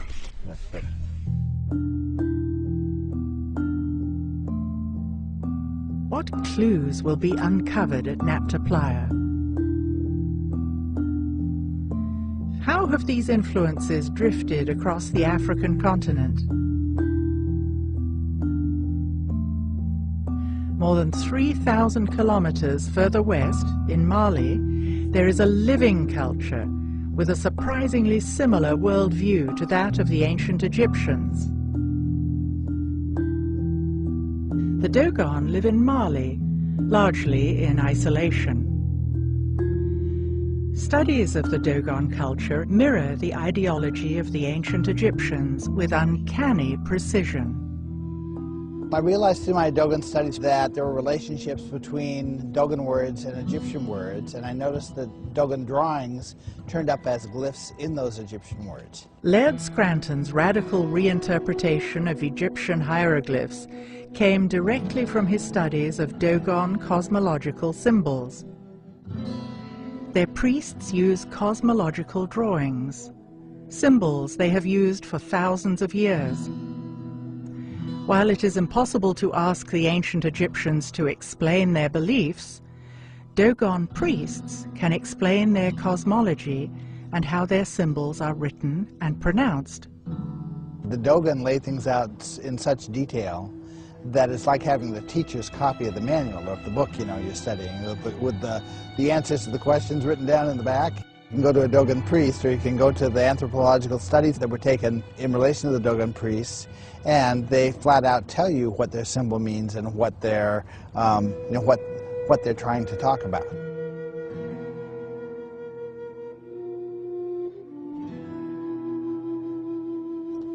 The general pattern I could say is that Dogon cosmology tells us how a concept should be expressed, how the word should be pronounced, what multiple levels of meaning the word should be associated with, and what kind of a drawing it should be associated with. That predicts for us what we ought to find in Egypt. And so when I go to Egyptian studies, I look at the Egyptian Hieroglyphic Dictionary or go to a book about Egyptian cosmology, sure enough, I find the same word expressing the same meanings, written with the same drawing or the same drawn character, and I say I've got a match. How is it possible that the Dogon culture in present-day Mali is connected to the ancient Egyptians? What is the link? The Dogon seem to have come out of a class of priests who had very specialized knowledge and who, for one reason or another, were not happy with the way things were going in Egypt and deliberately left. I would say that sounds like it's true. I can't prove it's true, but it doesn't contradict anything I know. The fact that there's a match between the Dogon drawing and the Egyptian glyph in the context of the same word, pronounced the same way, with carrying the same meanings, is just another level of validation that I'm on the right track, that these words really do correspond to each other. Using this new interpretation of hieroglyphic, what can we learn about the ancient Egyptian view of sacred cosmology?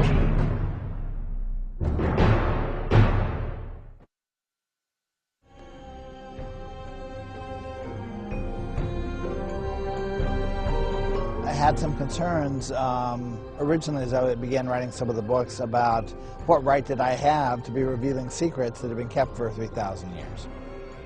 But when I realized that cosmology is about science, it's about the creation of matter and things like that, and I realized how close our science is right now to being caught up with what the cosmology, the ancient cosmology, seemed to know, I realized that if anybody's going to get any benefit out of it at all, that it has to come out now. You can't wait any longer. We're only about 50 years away from discovering all the things that I found in the Dogon and Egyptian cosmology. Is it possible the ancient Egyptian cosmology was more advanced than today's science? I'd say there is information in the ancient cosmology that would be a benefit to the string theorists and to the modern cosmologists if they'd pay attention to it. I think the Dogon and the Egyptians explained to us how it is that a mere act of perception can cause the wave-like behavior of matter to turn into particles, which the scientists don't know. When you ask Stephen Hawking how many fundamental particles there are, he says more than 200. If you ask a Dogon priest, he says 266. Science is on the verge of understanding things that ancient civilizations seemed to know long ago. How is this possible?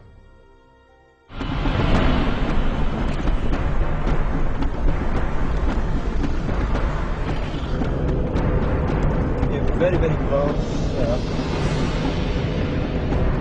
Within a couple of 100 meters. The excitement builds for the real destination of the expedition, the ancient site of Nabta Playa.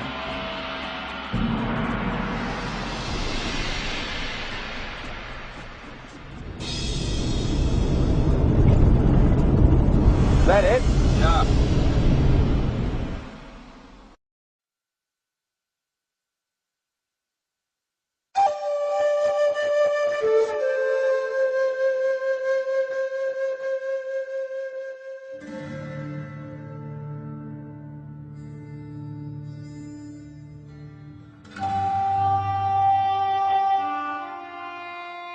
Here we have this bunch of huge megaliths that were dragged from God knows where and placed in a pattern, a sort of center point of the whole area. It's essential that we do not disturb the stones, we don't touch anything, we just look at them. Because the alignments are there and they've been there for thousands of years, undisturbed, and we can use them to date this place. A group of archaeologists led by Fred Wendorf, called the Combined Prehistoric Expedition, by chance found some pottery shards at Nabta Playa. They thought that the megaliths were just outcrops of rock, And then they started to realize, well, these are setting on top of playa sediments, sediments that were built up during the Neolithic time. And so how did they get there? And so they had to get there from man. These were man-made objects, these megaliths. One of the possible links to Egypt before the pharaohs is that Nabta Playa became climatically hyper-arid like it is today around 3800 BC. It has not been lived at or used since.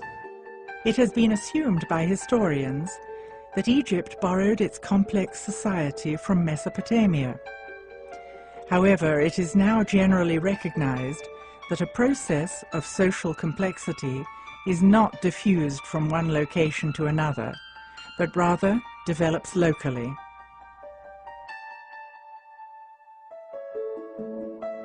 (3400 BC is when you see pre-dynastic cultures building up on the Nile Valley, just 100 kilometers east of Nabta Playa. If that's the case, then a lot of the great dynastic Egyptian stuff we're all familiar with had some aspect of origin in the Nabta Playa people's cultural development. Dr. Nicole Dweck is an Egyptologist who lectures at the British Museum and at the Metropolitan Museum in New York. By strange coincidence, she happened to be at Nabta Playa on the same day as our team. From what I understand from her, she also believes that this could be the source of Egyptian civilization. This is just amazing. I've wanted to come here since the first publications came out. What are the odds of meeting on the same day? None. Exactly. The coincidences for me are astonishing. I mean, last year, the same people, we went to Gilf Kebir and the Wenat. We spent 2 days roaming around Karkotal and looking at the graffiti and, you know, all the bovids and the cattle and the people moving around with their animals. And it's the same dates as here. These people had what today we would call a calendar. They used the position of the sun to mark the specific days of the year, and the main stations of the year, of course, are the summer solstice, the winter solstice, and the two equinoxes. No doubt, they tracked the sun through the year, and therefore they had a calendar. This structure may not appear significant above ground. Looking beneath the surface reveals an enigma. These complex structures are the most enigmatic remaining aspects of Nabta Playa. When they excavated the central one, the largest one, underneath the surface, down in the Playa sediments, the Playa sediments were about 10 feet deep. They found this megalithic sculpture. Some people call it the cow stone. It has perhaps a vague resemblance to a cow, but it also seems maybe to have an astronomical meaning because it's in this astronomical complex. And then underneath the sculpted stone, on the bedrock, underneath all the sediments that were laid down earlier, they found another sculpture, sculpted out of the living bedrock, and sort of like the Sphinx is sculpted out of the bedrock. The bedrock sculpture was carved, and sediment filled it in over thousands of years. Then the cow stone was carved and placed there, and then sediment filled it in again. We are looking at 3 subsurface layers of sediment. This is a clue to the extreme age of Nabta Playa.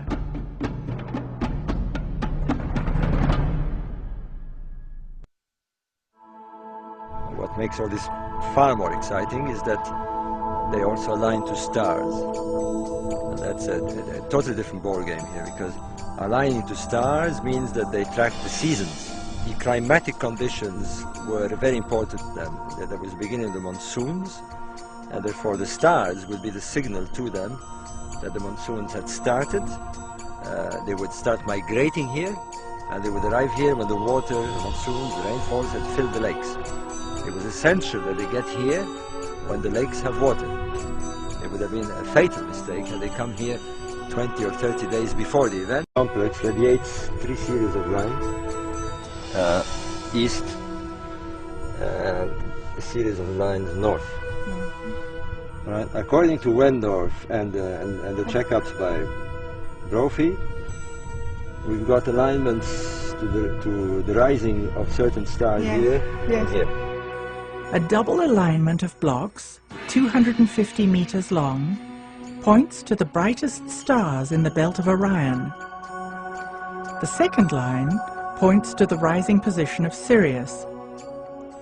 Another long line of stones aligns to the brightest star of the Big Dipper, which later Egyptians represented as a cow thigh or leg. The stelae face the circumpolar region of the heavens, which the pyramid text describe as a place where the stars never die.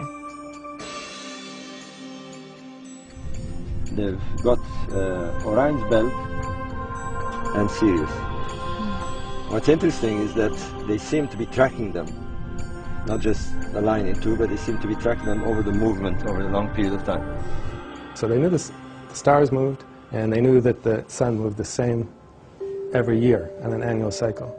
Maybe the whole ceremonial complex has something to do with the age of Gemini and transition to the age of Taurus. The constellation of Taurus is represented by a bull. If we are talking about the transition to the age of Taurus, was the symbolism of cows in ancient Egypt connected to the nomadic cattle cults prevalent in the area? So astronomy is telling us that there's a link. Now we need the anthropologists and the Egyptologists to find that link. The problem is that most of these disciplines are so entrenched in their own little world that it's very difficult to move people one side or the other. And I mean, I don't know how it is in the United States, but in Britain, everyone is in his own little world, and people who deal with text won't talk to people who deal with sites in the same discipline.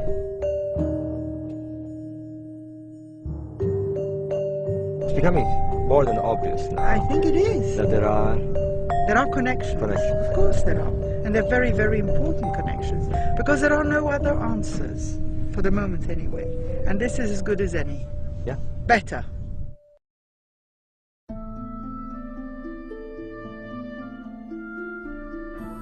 The sheer beauty and sophistication of Egyptian artifacts entrances us. How can we unlock the code embedded in every object they made?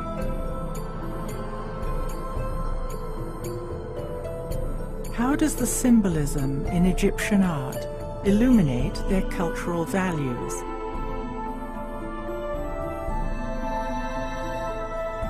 What ancient secrets still lie hidden in plain sight?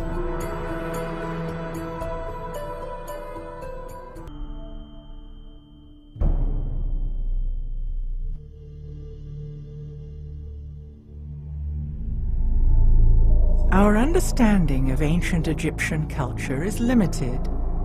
Looking at the artifacts left behind by the ancients, it is obvious that they had different values, customs, and beliefs from ours today. History books are filled with stories of war, invasion of territories, and patriarchal ways of being and thinking. Yet it seems that ancient Egypt enjoyed long periods of peace and prosperity, and a profound connection with nature and spirit. Is there a way to understand the shift? So what we refer to as history that began some 6,000 years ago is really the advent of a different style of social organization that's typified by hierarchies of dominance, warring deities, warring mythologies, and control systems.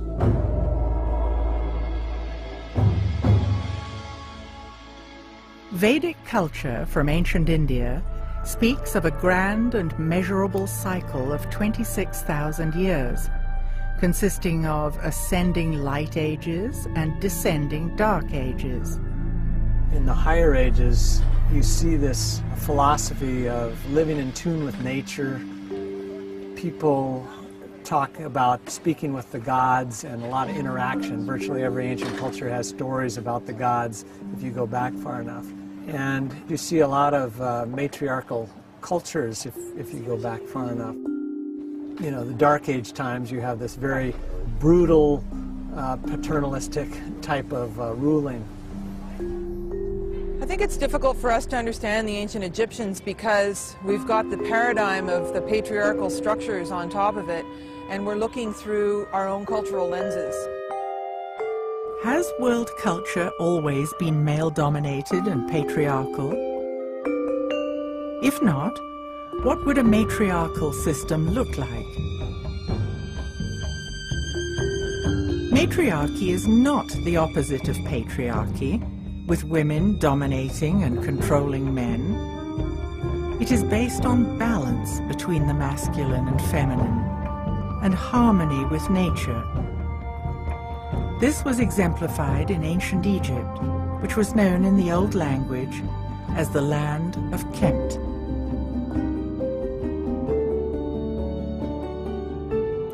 Hakim Awiyan received teachings about the Comitian people in the distant past. The ancient life system in Egypt here. The Comitian tradition being passed down through the mother. Mother is the teacher. Not the father like patriarchy system, this is matriarchy. She is the goddess. She is everything in the house. Based on the countless artifacts that show the high status of the feminine, it seems that women had the same status as men, if not a higher status. In the museum, you have statues. You notice that the woman put the arm around the man's shoulder. And that shows, are they equal? No. Woman was the upper head in the family. When she put her arm around the man's shoulder, she's saying, this is mine. You also see that the sculpture in the old days put the feminine wig on a man's head when he promoted more to a woman than a man. Men's wigs were layered in different lengths, like steps. Women's wigs were parted in the middle, smooth, and all one length. When a man wore a woman's wig, it was an indication that he had high status. Only men with wisdom who wear the women wig. So these are the scribes and the physicians and the rest of them. All you can do is go back into the Old Kingdom, and what you find is, is obviously a fair amount of equality. The goddesses are revered as reverently as the gods, and there's even the instance, for example, of Hathor, the exception, in that she's the only deity that has a temple column all to herself. So the Great Mother, the great feminine principle, occupies a very important part in the whole Egyptian symbology, the whole Egyptian doctrine. There's absolutely no doubt about that. Women could own property at as much rights as the men. They could divorce as easily as the men. Of all the known sophisticated civilizations that we have access to, probably women were better off in Egypt than they were anywhere else. Perhaps we are looking at ancient Egypt from a patriarchal viewpoint. We should let the symbolism in the artifacts tell their own story. The frescoes we see lining temple walls in Egypt and on stone slabs in museums around the world each tell their own story. We see the same images repeated again and again in Egyptian art. By learning to decode these symbols, we can look back in time, peeling back the layers of patriarchy that cloud our understanding of ancient history. Then we can begin to decipher the messages that the ancients left us. You have to accept that we're dealing with a period that occurred at least 5,000 years ago. And the little we know of it comes from archaic texts that were written in a very occult and esoteric manner. They weren't meant for you and me. The secrets of the ancient Egyptians were not for the commoners.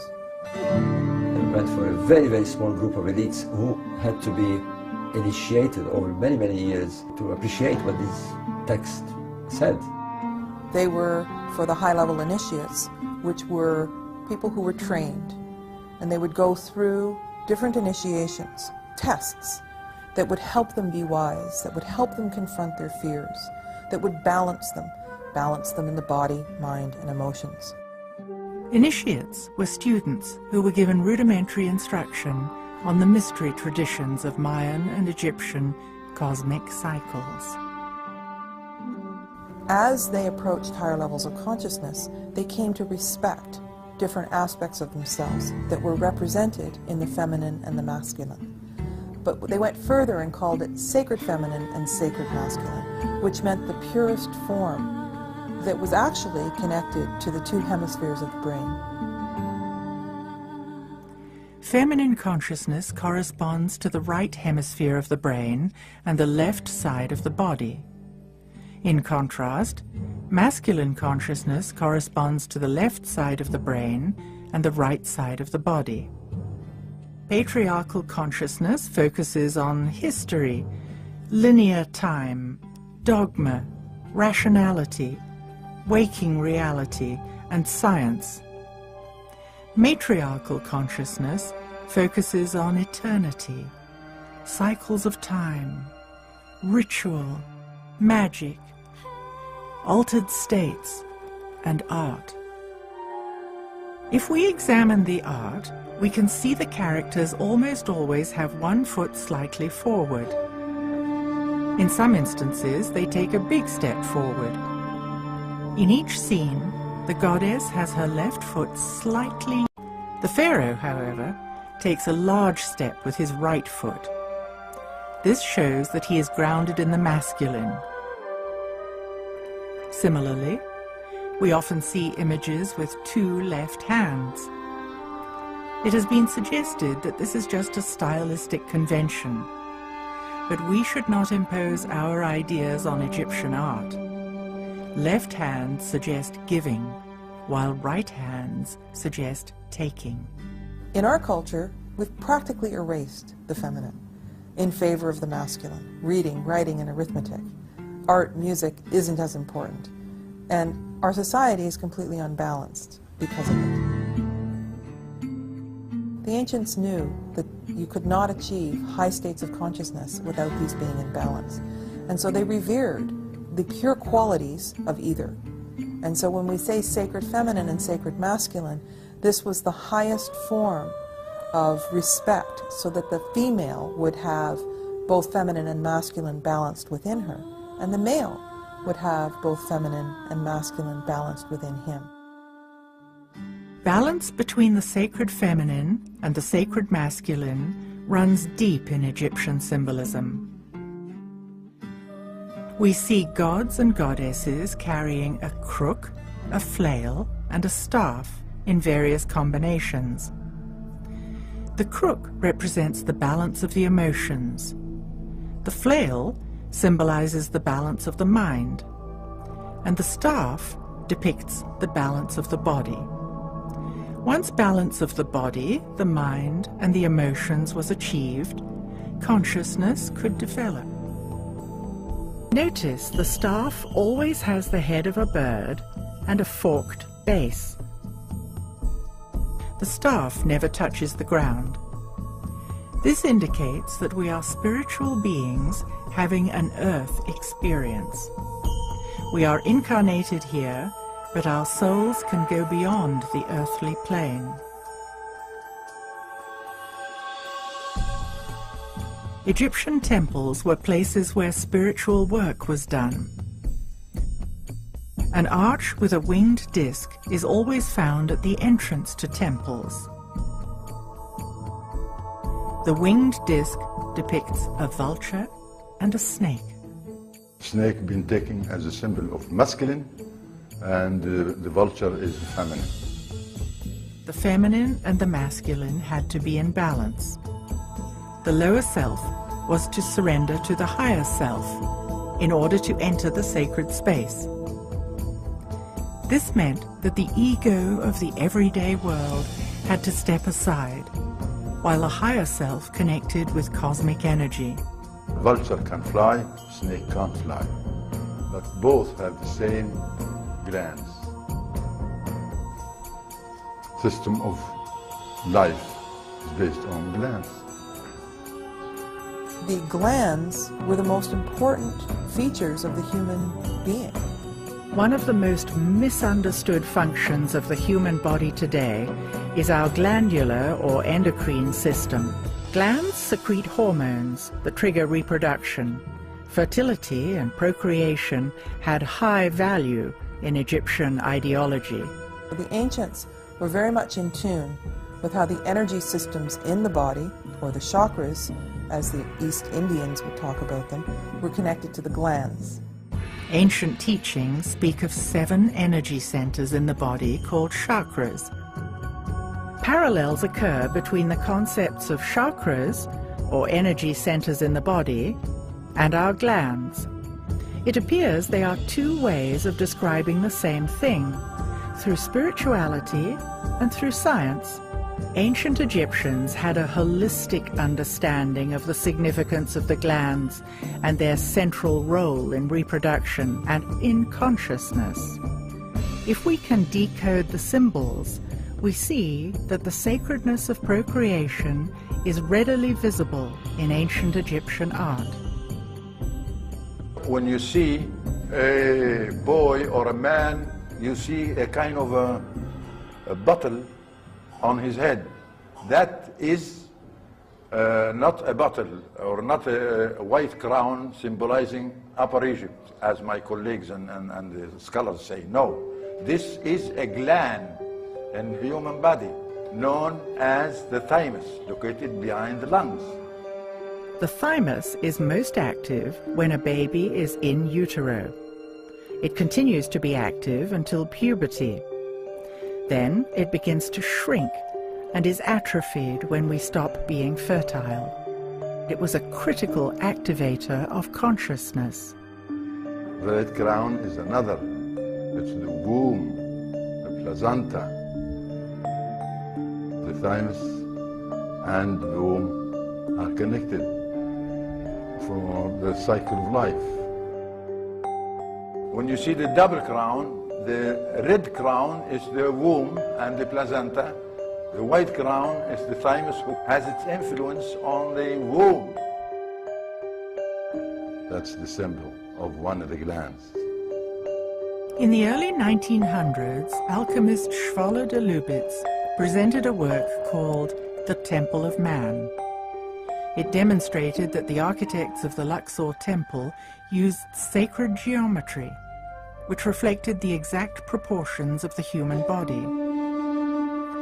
As in all Egyptian temples, the most sacred space was located at the back of the temple, the Holy of Holies, which corresponded to the pineal gland. When activated, the pineal gland is said to stimulate the evolution of higher states of consciousness. If the temples were metaphors of the human body, the pineal gland corresponded with the Holy of Holies. At the entrance to the most sacred part of the temple stand tall pillars representing the masculine and the feminine, papyrus and the blue lotus. The papyrus and the lotus reflect the balance between the feminine and the masculine principles and are shown together throughout ancient Egyptian art. The blue lotus is a symbol of life, and this plant, blossom, flower, it grows in the water like water lilies. It's where the ancient Commissions believe that life starts in water and in that lotus form. We have seen there are always multiple layers of meaning embedded in ancient Egyptian symbols. Is there another reason why the blue lotus was so important in Egyptian ceremonies?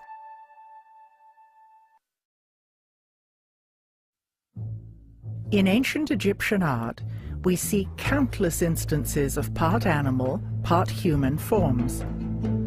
What were the ancients trying to convey by these curious images?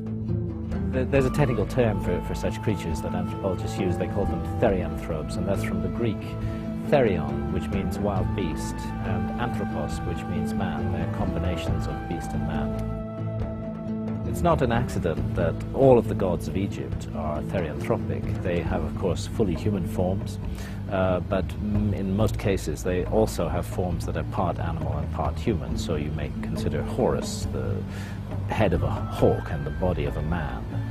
You may consider Sekhmet a lioness with a human body and a lion's head. Or Anubis, of course, the guide of souls, who is part jackal and part human.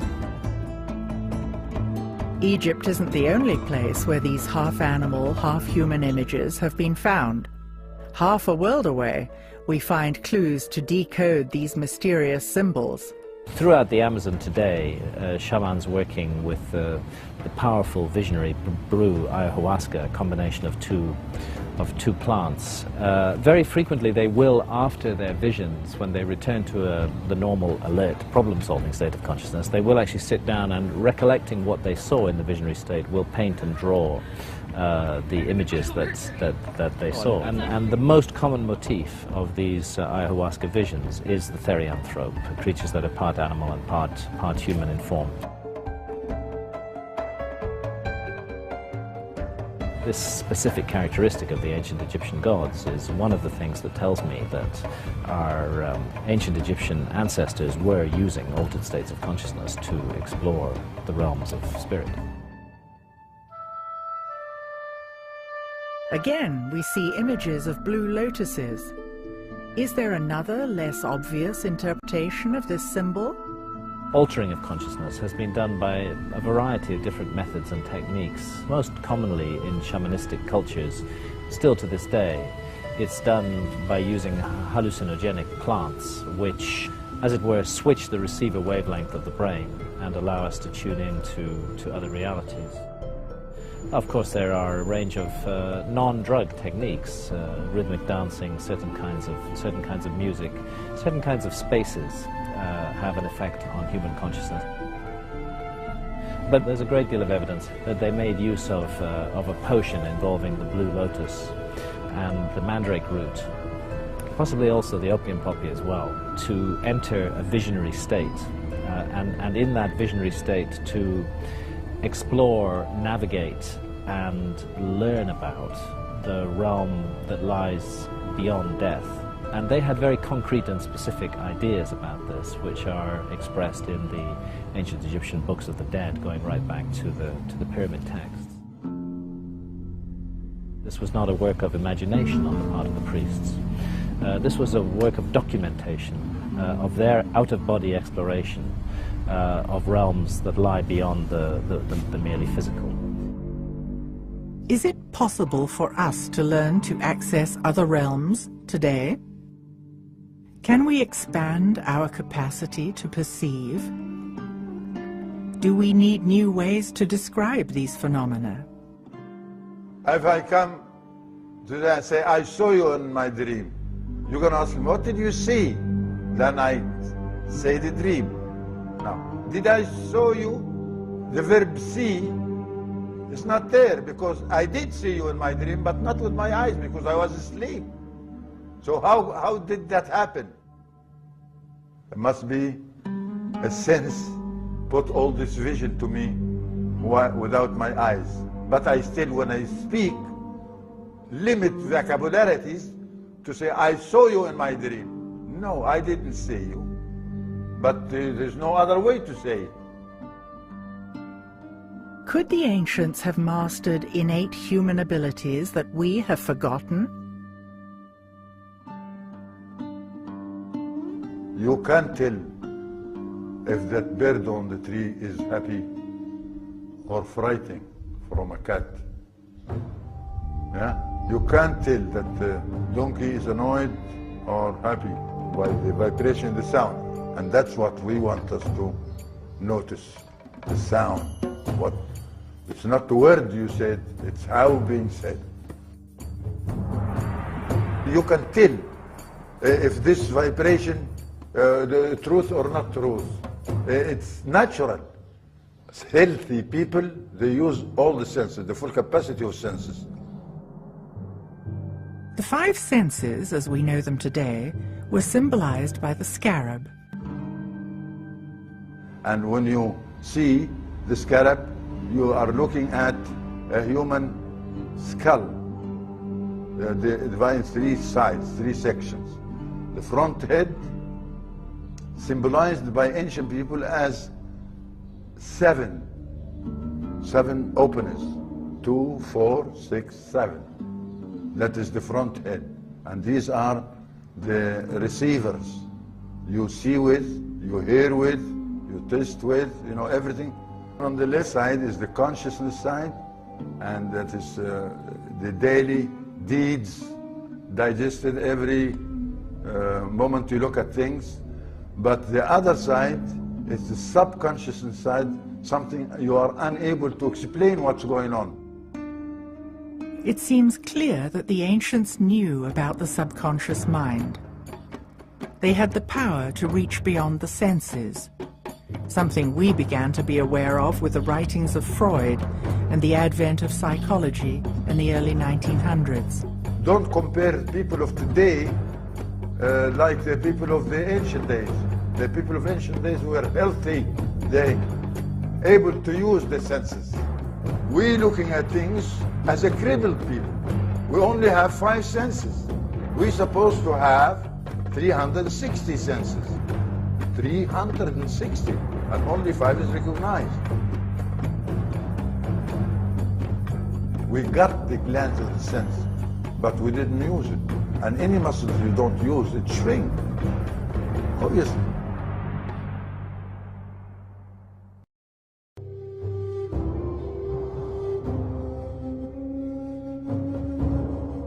How can we begin to imagine that the ancients had the capacity of 360 senses? Perhaps a metaphor for the full spectrum senses could be a sphere. Is it possible for us to move beyond our 5 senses today? Our 5 familiar senses have been evolved by evolution to connect us to the physical and material realm. But we have, I like to think of it as a secret doorway inside our own minds, which can be opened in altered states of consciousness, through which we may project our consciousness into other realms and dimensions, and those then become accessible to us. Could it be that the ancient Egyptians were accessing supernatural realms through heightened perceptions that came from full spectrum senses? I've come to the conclusion that it's really impossible to understand ancient Egyptian civilization and ancient Egyptian spirituality and religion until you get to grips with the fact that the priests of that religion were deliberately and in a targeted way cultivating altered states of consciousness in order to access the supernatural realm. They know what shamans all over the world still know today, that in the alert, problem-solving state of consciousness that is particularly valued by Western industrial society, you are not going to have supernatural or spiritual experiences of any kind. It doesn't mean that the supernatural and spirit realms are not there, because they are. They're all around us all the time. But our senses cannot tune into them. It seems that the ancients must have been tuned into something that allowed them to build sacred structures using monumental architecture. Today, we consider ourselves to be highly educated, yet engineers are at a loss when they try to build even a small pyramid. Has our system of education diverted us from what was common knowledge in ancient times? There were no schools and universities like what we have today. We've been influenced by this system of teaching. Today we think it's a relative life, that no education, they haven't been to school, and how can they build a pyramid? They don't know figures, how can they do this? But we don't know that the senses we have make the impossible possible.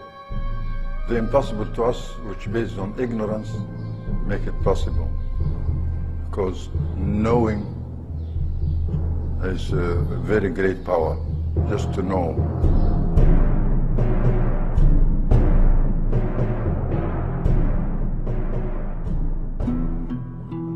The most important ceremony for teaching the populace how to live well was the weighing of the heart. It reveals what the ancients believed happened in the moments after death. Initially, in the ceremony of the weighing of the hearts, the deceased would meet Anubis, who would say, "You're dead. Let's have your heart. We're going to weigh it against the feather of truth." If your heart was heavy, because you had done something immoral, you weren't allowed to go to the other side. So the populace learned that they had to be light of heart in order to live well.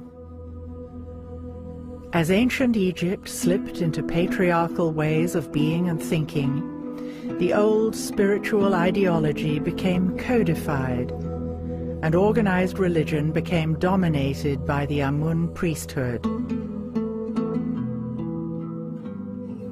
The Amun priesthood had a lot of power, and they were in a position to have people pay for their salvation. It used to be that your heart was weighed against a feather of truth, but in later pictures of the ceremony of the weighing of the heart, you'll see Horus holding on to the scale, and you could pay the priesthood for Shakti dolls, and the more of them you had, the more likelihood you could buy the lightness of heart instead of being. Well, this is a fundamental change in terms of how to live well. And I think that we still are living in that way. History is written by its victors, and as the patriarchy took hold, much effort was put into suppressing Egypt's matriarchal past. There's a few pharaohs who were erased from the king's list. Hatshepsut was one, Akhenaten was one, and Tutankhamun was another. The legacy of the controversial pharaoh, Akhenaten, was almost lost forever with the complete destruction of the city he and Nefertiti had founded at Amarna.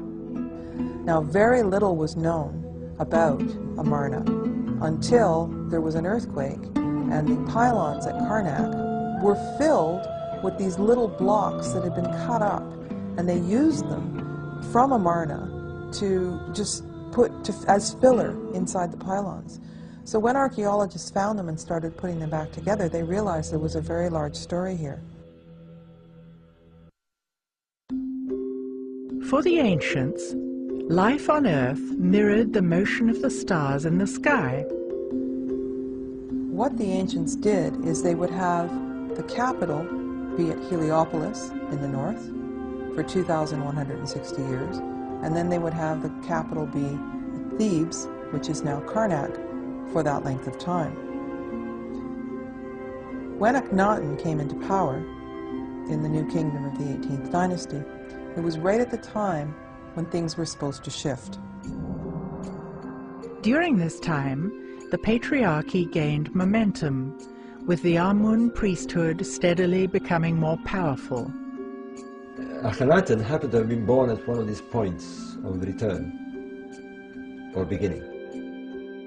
He believed that he was subjugated, like all pharaohs, to a cosmic law, to the law of math. What happens up there, they believed was controlling matters on earth. And things happened up there that dictated to Akhenaten that he had to move his base and had to reinstall the original religion. When it came time for Nefertiti and Akhenaten to change the capital, they knew that the Amun priesthood was in power and that they would really fight them on this. If he had moved to Heliopolis, there would have been civil war. If he had stayed in Karnak, he would have not performed what he had to perform to follow the law, the cosmic law. Finally, he settles for a midpoint. So instead of moving the capital back north, they decided to take a point exactly in the middle between the two, and this was Amarna. Art created by artisans in the Amarna period is exquisite and markedly different from the art in other periods. For the first time, Egyptian royal art depicted the pharaoh and his family all together and clearly showing affection for each other. They built this wonderful place, and they had gorgeous palaces, and people were creative. It was peaceful, there were flowers and nature, and people lived a leisurely life. But what it was a return to true spirituality. He ruled with his co-regent, Nefertiti. The feminine was honored. In this transition, Akhenaten and Nefertiti rejected the established religion of the corrupt Amun priesthood. They had a profound respect for solar energy, known as the Aten. And so returning to this was a big threat to the Amun priesthood. And so they plotted to take Amarna down. They eventually brought him down, and they destroyed his city, and they reinstalled the ancient gods, and with all their iconography. Yeah, they simply destroyed everything, every trace of them. If they didn't find the ruins of Akhenaten's temples used as fill, rubble fill in the walls of Karnak, there'd be almost no sign of Akhenaten. Amarna was a peaceful society with great creativity and beauty. Yet scholars in traditional Egyptology continue to portray Pharaoh Akhenaten as a deformed, renegade, heretical leader. But see him as a heretical king is quite the opposite. The heretics were the priests. He was not heretical. He, in fact, was somebody who was determined to adhere to the divine law. And he went to the cross for it. After the fall of Akhenaten, Tutankhaten, a boy of only 9 years old, became pharaoh. Now, because we found Tutankhamun's tomb intact, we know a lot about him and the life that he lived. Now, he was raised at Amarna. Now, some people say that Akhenaten was his father. We don't have DNA tests. We haven't found the mummy of Akhenaten. We don't know that for sure. But it's interesting that he started out as Tutankhaten, because at Amarna they worshipped the Aten. But after he took the throne, they opened the temples again. They moved away from Amarna. It seems that as soon as the Amun priesthood found out that he actually was of the Aten, he changed his name to Tutankhamun, that suddenly he disappeared. After 10 years of leadership, when Tutankhamun was 19, he died mysteriously. His mummy was X-rayed, revealing a fractured skull, suggesting a blow to the back of the head. It seems that he was buried in a rush. His tomb is very small, and close to it there were a whole lot of mummies that were moved in a cache and put aside. So it's almost like there were several mummies from other dynasties that were in the tomb that he ended up in, and then they took furniture from Amarna and buried him there.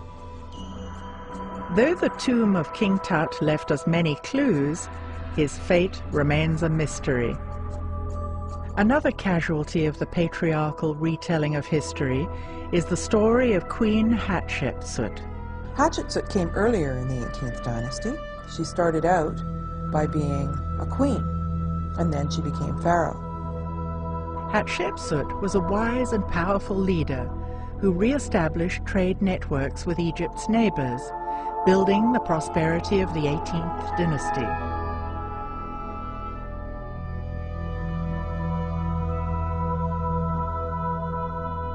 She was certainly ruling for a long time at a period of tremendous peace and prosperity.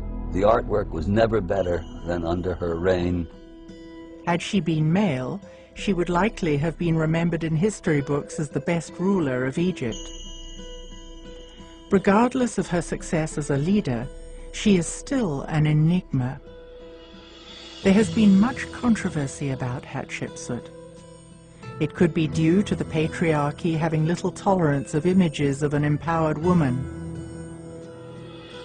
No one seems to agree on who the real Hatshepsut was. There have been massive books written on Hatshepsut, and again there are no There are no real conclusions. Obviously, Hatshepsut must have been a very able ruler because she stayed there apparently 22 years. But somehow, about 20 years after she passed, her statues were broken and all put into a pit. When they found them, they started putting them back together.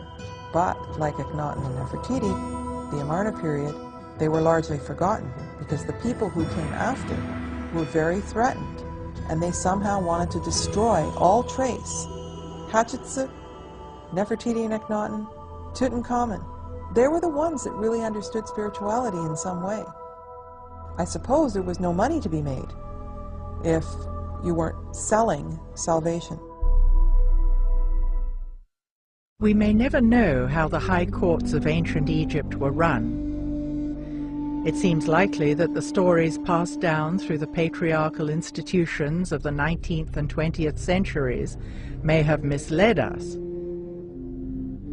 The peace and prosperity of the 18th dynasty, particularly in the time of Hatshepsut, Nefertiti, and Akhenaten, had to do with honoring the feminine in balance with the masculine. Looking at Egyptian artifacts and frescoes, it is clear that the feminine principle played a prominent role in society and was cherished and revered. The feminine principle was articulated in the concept of a great mother who was central to the ancient Egyptian worldview and was echoed by other world cultures. The Milky Way in the sky is mythologized in various ways, in various traditions, in various cultures around the world, and it's often thought of, almost universally thought of, as a great mother principle, the great cosmic mother in the sky. In ancient Egypt, biology met cosmology, and both were considered sacred. When you look at a cosmology in terms of biology, it's describing events that happen inside of a womb. And the womb happens to be the womb of the mother goddess. In both Mayan and ancient Egyptian cosmology, the center of the Milky Way galaxy is where stars are born. Metaphorically, it is the womb of the great cosmic mother, represented as Isis, giving birth.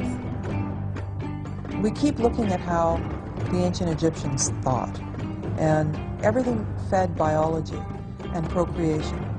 How we got here, how we came into existence, biology, and then how we left, and how our soul continues to live. And we can see that there aren't really that many symbols that aren't pertaining to balance of the body, mind, and emotions, and to balance between the two hemispheres of the brain. Once we can embrace that, then it's easier to understand the Egyptians. That switch from matriarchy to patriarchy, I think it's the cause of what's on the world now of conflicts and disagreement and showing off power. Yeah. Already, the beginning of the first dynasty in ancient Egypt, Egypt was moving from being matriarchal to coming into more patriarchal ways of being and thinking. There were a few periods where the ancient knowledge was remembered, but it's important to remember that there was a lot of ancient Egypt prior to the dynasties and in the early periods that did not represent those values. So the parts of Egypt that I find the most interesting come from the memory of times that came further back. I said many times that healthy people, they got the power, which is unhealthy people haven't got it. And I want you and all my friends and all my beloved to know that you have it. And when you know that, you will work on it to come bring it stronger. As I said before, the senses, just like muscles, if you don't use, it shrink and go.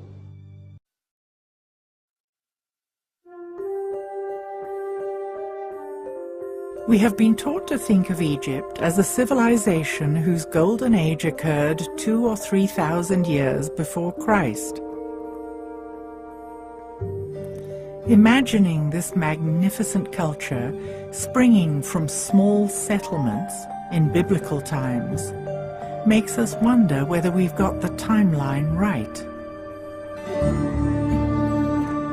World cultures have myths that speak of high levels of consciousness, superior science, art, and architecture from eons ago. How do we reconcile this?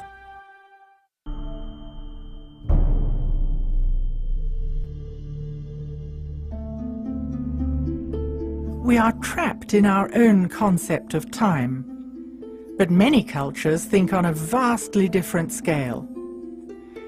Science has established that the earliest human remains are about 2.5 million years old. It has shifted our marker back, so that now we are able to conceive of human culture being much, much older. In Indian traditions, and in 30 other cultures, a 26,000-year cycle is accepted. How does that affect the traditional chronology of Egypt, which insists that the pyramids were constructed as recently as 2450 BC? Will this force the issue of rethinking the chronology of ancient Egypt? Every year, authors, scientists, and alternative thinkers come together for the Conference on Precession and Ancient Knowledge. They share ideas about ancient cultures, lost knowledge, and great cycles of time. I started the Conference on Precession and Ancient Knowledge because I wanted to bring together the bright minds in this whole field of alternative history so we can put this very ancient puzzle back together again. Geologists, physicists, engineers, and archaeoastronomers discuss the accepted dating of world history. I'm convinced that there is a misunderstanding about the tenets of Egyptian civilization. And I'm convinced that there is misunderstanding about its datings. To me as a geologist, it's unquestionable that the chronology has to be redone. Knowledge of precession and advanced astronomy existed in extremely distant times. So I think we're looking at a chronology that's far, far older than is accepted. By integrating recent scientific discoveries in different disciplines, they define a new timeline of our past. The Egyptians provided us with concrete evidence that describes political events from a far more distant past than we can imagine. Why has this been overlooked? The Egyptians themselves, in at least one stone tablet, the Palermo stone, and one papyrus, the Turin papyrus, they say that ancient Egypt is much, much older than the Egyptologists think it is. So to dismiss that is, of course, an assumption that contemporary Egyptologists know a lot more about ancient Egyptian history than ancient Egyptians do, which is a form of typical arrogance on the part of the academic community. So why do we consider civilization to be only about 6,000 years old? Is it because of our limited imagination, or is there another reason? Modern scholars tend to minimize the age because it fits better with the current paradigm of history. You know, the current paradigm is 5,000 years ago, man was hunter-gatherer. He had to have writing before he could build large structures or civilizations.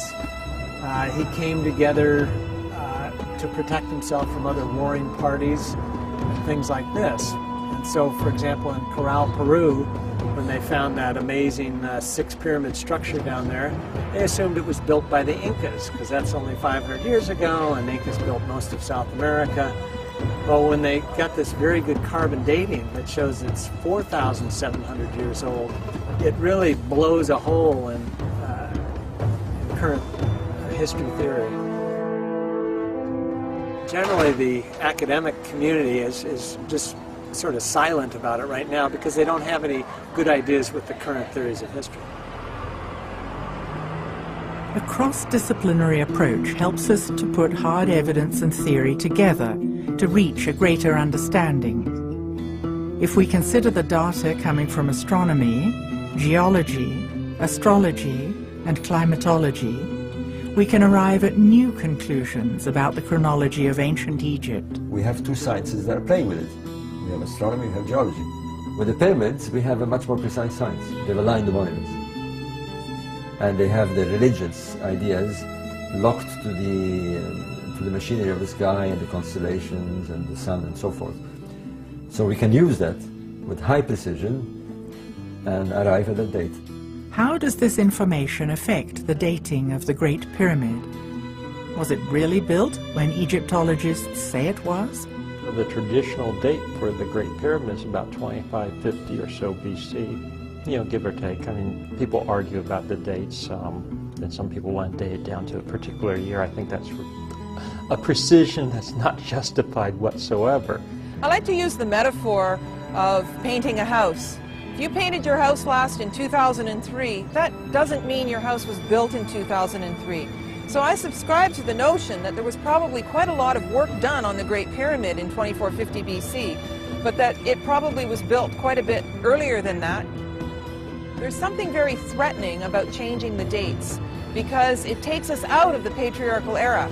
But I think that there was a whole world of Egypt that existed in matriarchal times, and I think the evidence is quite strong for that.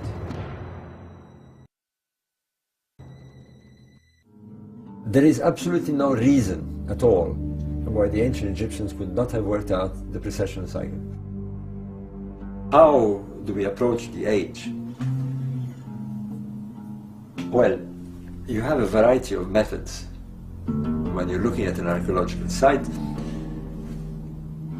you have what we call the archaeological datings, which means you look at artifacts that you can fit into a chronology. You look at plot charts, stratas, but this can be very deceiving because it requires a lot of interpretation. Nonetheless, these are the methods that is predominantly used in archaeology. The other is carbon dating. Carbon dating is okay up to a point, and it's notoriously misleading if it's been contaminated and so forth. And besides, with many of these places, we do not have carbon datable material. Carbon-14 dating works only on organic materials, but simply touching organic materials contaminates a sample. Stone cannot be carbon dated. There is another form of dating, which is to use precessional astronomy. What can we use to measure time? Are there markers that connect to the movement of the stars? The stars would shift about 1 degree every 72 years. It's not anymore in the same spot. Our planet is moving, but we can't feel it, not in the same position. And that was, it's going to change all the time. Nothing stands still. You know that our planet makes a cycle every 24 hours, sunrise every 24 hours, right? But our planet also revolve in a different way.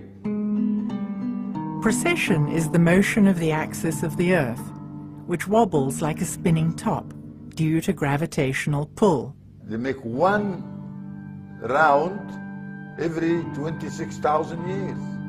If you have a monument, for example, let's take one that we know for sure, the temple of Isis at Dendra. It's a small temple behind the Hathor temple. 99% sure aligned to the rising of Sirius.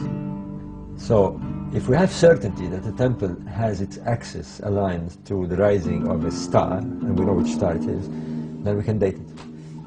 It's very simple, we do it in a matter of minutes. This is known as precessional astronomy. The star moves, or appears to move, because of the precessional wobble. We have a date.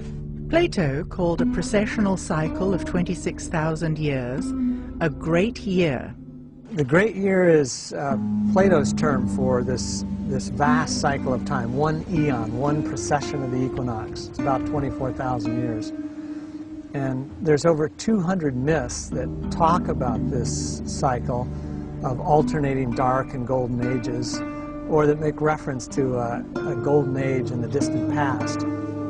least 30 different cultures have passed down these myths from time to time, and they all related to the movement of the stars, which we know today as precession. Even Sir Isaac Newton himself wrote a book on it, trying to match history to each of the constellations of the zodiac, and it was wiped out by the Darwinian evolution paradigm, which came along, less than 200 years ago, where it became unacceptable to admit that a culture that lived long, long before us might know something that we don't know.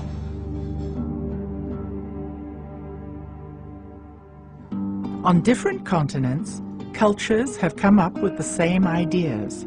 There's a certain science of cycles that's embedded into the world age doctrine of the Maya. You find it nicely paralleled in Egyptian ideas as well as the Hindu world age doctrine known as the Yugas. And it's somewhat counterintuitive to what we've learned in our own Western education, that it's referred to as the myth of progress, that human beings today are in all ways superior to human beings that came before. It's simply not true. Cycles go through periods of increase and periods of decrease. Mayan daykeepers are descendants of the ancient Mayan people and monitor the sacred calendar. Each day has certain qualities and gods. Daykeepers follow the movement of planets, eclipses, and astrological alignments. They are often trained shamans who do divination ceremonies, giving daily and monthly forecasts. The Maya calendar is really interesting because it's based on a lunar rhythm. And the core building block of the sacred calendar is this 260-day cycle. Maya daykeepers today will offer as an explanation for this that it corresponds to the human gestation period. It's roughly 9 months. So all human beings share this primal rhythm of unfolding based upon the lunar cycle. And that's a real interesting key to what you might say, the Mayan time philosophy. There are many ways of dividing time: solar cycles, lunar cycles, and larger cycles of time.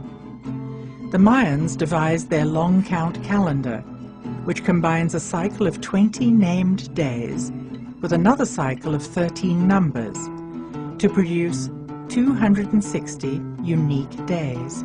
Each of the 20 days is linked to a different god in Mayan mythology. The Great Cycle started in 3114 BC and ends in December 2012. Well, the long count calendar is the most interesting calendar that the Maya had devised. This is of great interest in our times because this large cycle in the long count calendar, this period of 13 Baktuns, ends in 2012.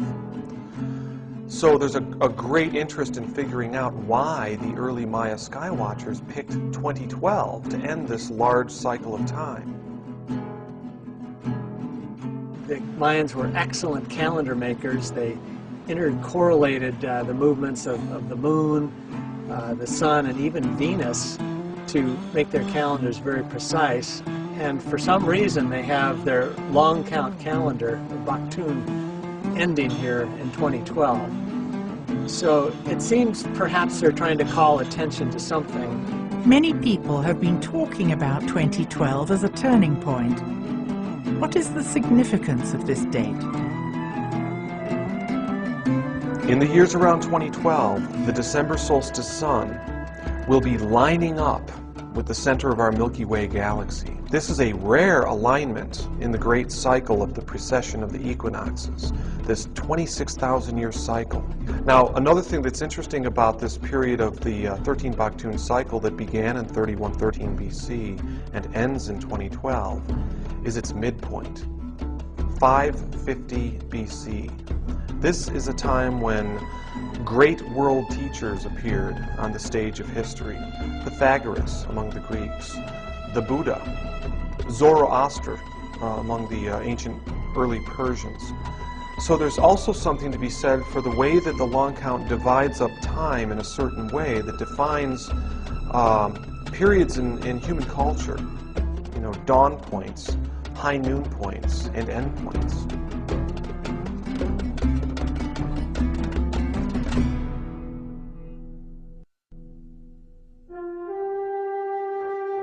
A carved stone, or stela, describing the long count calendar, was discovered at Ixapa in Mexico. It shows the center of the Milky Way, the celestial pole, and the sun deity. Why was this important to the Mayans? It's really a beautiful and profound way of conceiving time. And in my research, as I've looked at Ixapa, the origin place of the 2012 calendar, I've been able to see how the Mayan wisdom, it's not just some provincial belief system of a forgotten people. It actually is like a little doorway that opens up into the great spiritual insights that all of the great traditions share. In Egypt, in India, Islam, all the world's great spiritual traditions share these same universal, eternal spiritual principles. And it has to do with cycle endings. Just like the cycles of birth, life, and death, within the 26,000-year cycle, referred to as the Great Year, there are extended periods of darkness and light. These are divided into distinct ages, known as the Golden Age, the Silver Age, the Bronze Age, and the Iron Age. The ancients themselves told us that history, mankind would go into a dark age. 4,000, 5,000 years ago, they view the past as the Golden Age. They see themselves moving into the Dark Age, and they dread it because they know that things are going to get worse, they're going to get chaotic. Cultures all around the world are talking about this pre-Dark Age, that things are going downhill. I really ascribe to the Mayan and the Hindu idea that the Golden Age, the time of connection into the divine wisdom, was actually a long time ago. And we've been moving through periods of increasing densification, increasing alienation from the spiritual light.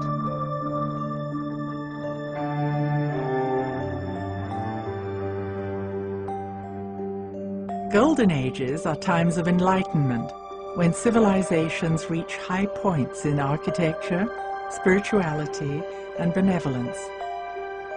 This is considered to decline slightly in the Silver Age, further deteriorating in the Bronze Age, and reaching extreme levels of chaos, corruption, and ignorance in the Iron Age or Dark Age. Then the cycle works its way back up to the next Golden Age. One of the ways to measure the 26,000-year Yuga cycles is through the ages of the zodiac, which the ancient Egyptians clearly understood. The origin of the zodiacal signs is a very good question, actually, and probably impossible to determine. The only one of the signs that vaguely looks like what it's supposed to is Leo the lion. The stars making up Virgo definitely don't look like a virgin, whatever a virgin looks like these days. And the other signs are equally mysterious, the crab, the bull, etc., etc. Knowledge of precession and advanced astronomy existed in extremely distant times. The basis of the signs themselves, in terms of zodiac, the wheel of life or the wheel of animals, there are different translations of that. I mean, if you really want to know what the signs signify, you have to go into the qualities and properties of the signs themselves. In other words, each sign is male or female. Each sign is fire, earth, air, water. Each of the 12 signs of the zodiac has distinct energies. There are 4 elements: earth or material signs, air or intellectual signs, water or emotional signs, and fire or creative signs. By looking at the 12 zodiacal ages of about 2,000 years each, we can rethink the Egyptians' concepts of time and recreate the chronology.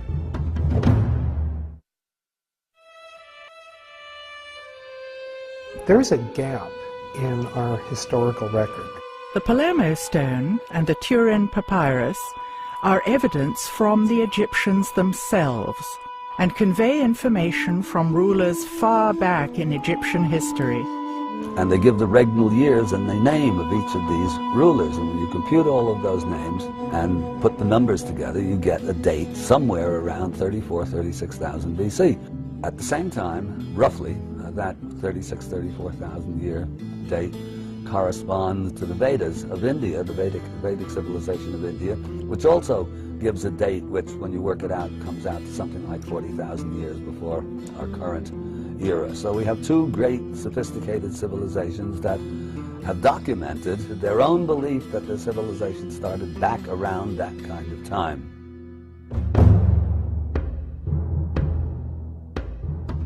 It is interesting to note that this is roughly 1.5 precessional cycles ago, dating back to a previous golden age.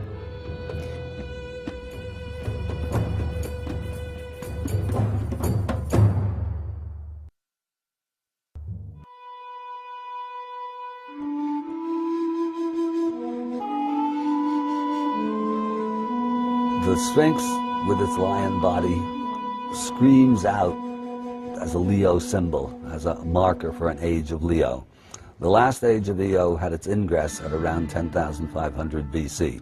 So that's the date favored by Graham and by Robert Bauval. I'm hesitant to accept that date myself because the last ice age comes to a catastrophic end somewhere around 11,500 BC. I mean, it certainly followed, and this is known, there are the quaternary extinctions. All the mammoths and the woolly rhinoceroses die all over the world. Siberia, which was temperate, becomes tundra and Arctic. North America, which was under a couple of miles of ice sheet, melts, and all that water goes into the sea. The sea rises 300 feet over the course of a couple of thousand years, but in stages, and some of those stages very precipitous, maybe corresponding to the biblical flood and possibly Plato's Atlantis myth. So under these circumstances, which are catastrophic the world over, to me, it seems unlikely that the Sphinx and the pyramids, which presuppose a settled and stable and sophisticated society, could have built those amazing structures under those kinds of conditions. So that leaves anything before 10,500 BC, but I like the idea of the Leo symbolism.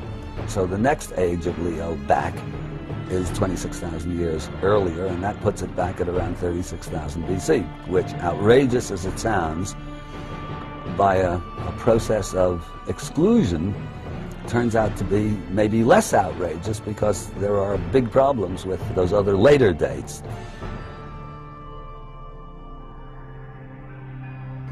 Looking at the weathering on the Sphinx and the Sphinx enclosure, that weathering was clearly formed by runoff from precipitation.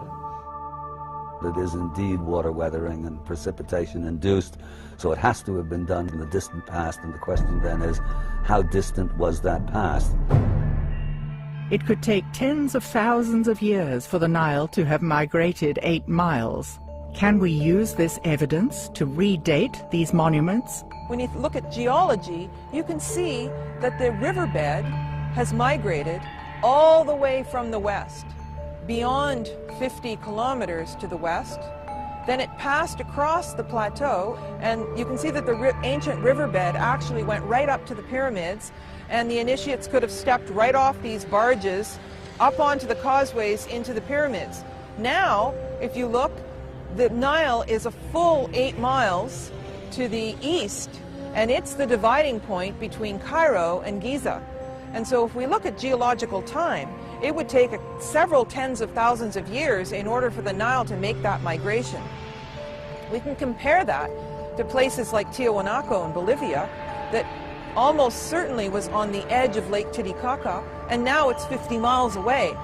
So it changes the whole idea of how ancient these places could have been.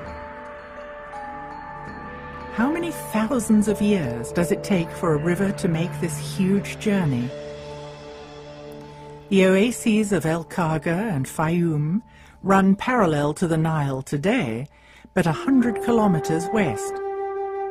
It seems that the river migrated all the way from here to its current course. Evidence of ancient human settlements has been found in the area that is now desert, but once had water. At these locations are stone circles, indicating a knowledge of astronomy. What does it tell us about the distant past? What can we conclude about the dating of the pyramids and the Sphinx? All I can really say at this point, given the data I have, is that I think it has to be at least back to 5000 BC.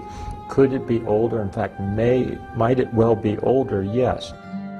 Generally, if sort of pressed for dates, I'll say my best estimate is somewhere in the period of 7000 to 5000 BC.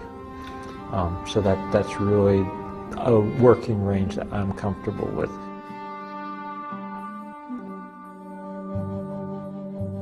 We're also finding elsewhere in Egypt and around the world that other things were happening in that same period, 7,000 to 5,000 approximately BC, that to me puts the Sphinx into a larger regional and global setting, that it's not just an isolated thing.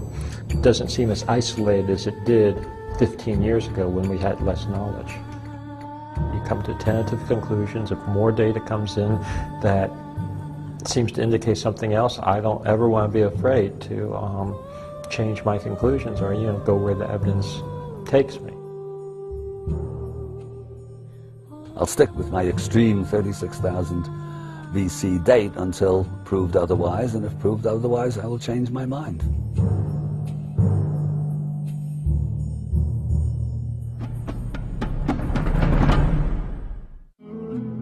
How can we tie the concept of the Yuga or Vedic cycles into something more concrete that we can recognize in our own history? If we re-examine the stories that are often dismissed as fanciful myth, we might find that it indicates greater forces in play. Those of us that are seriously looking at this old Vedic concept of the world ages, the cycle, we know that the Golden Age, the last Golden Age, basically the peak of the cycle was about 11,500 BC, highest point.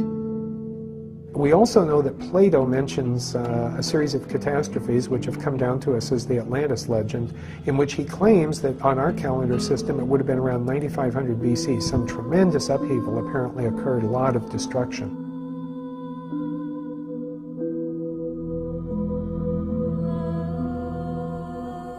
Isn't it also possible that for all of those maybe several thousand years, whatever those catastrophes were so cataclysmic that even with that Silver Age or Golden Age consciousness, they weren't fully able to recover?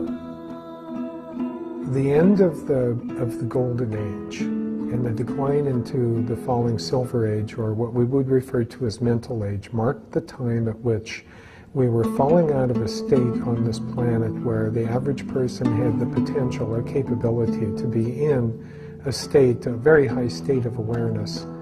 And they were a far more enlightened and benevolent society than we would be able to even imagine now, but they were beginning to lose that almost divine state that exists in the Golden Age.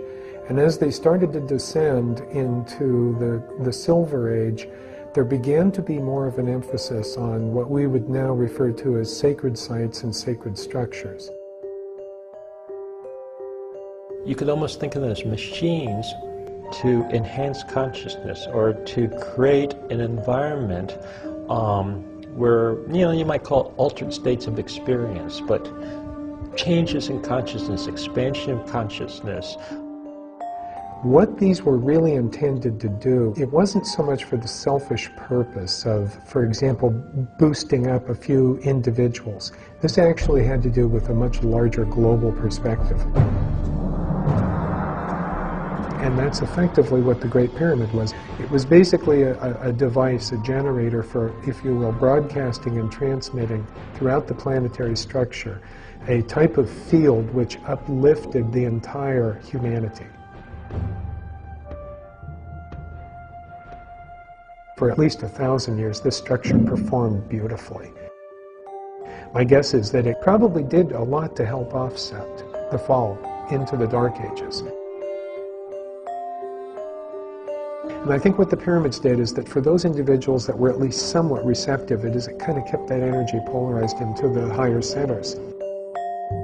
This is very real, and I think this is very important. It's like great art or great spiritual insight, expansion of consciousness. In a way, there's nothing more important than that. It couldn't do it forever because eventually Mother Nature is going to win out, and this cycle is part of nature. It's as much a part of the natural world as day and night are. We have the ability to grasp those electromagnetic forces and the more fundamental forces that underlie those, who basically prop up humanity for a while using the system. Now the pyramids only have a very direct effect if you're close to them, which is the way it is in this age. You know, if we go stand in the pyramid, we might feel an effect like that. But I suspect thousands of years ago, you didn't have to be near it. I think it was probably a global effect.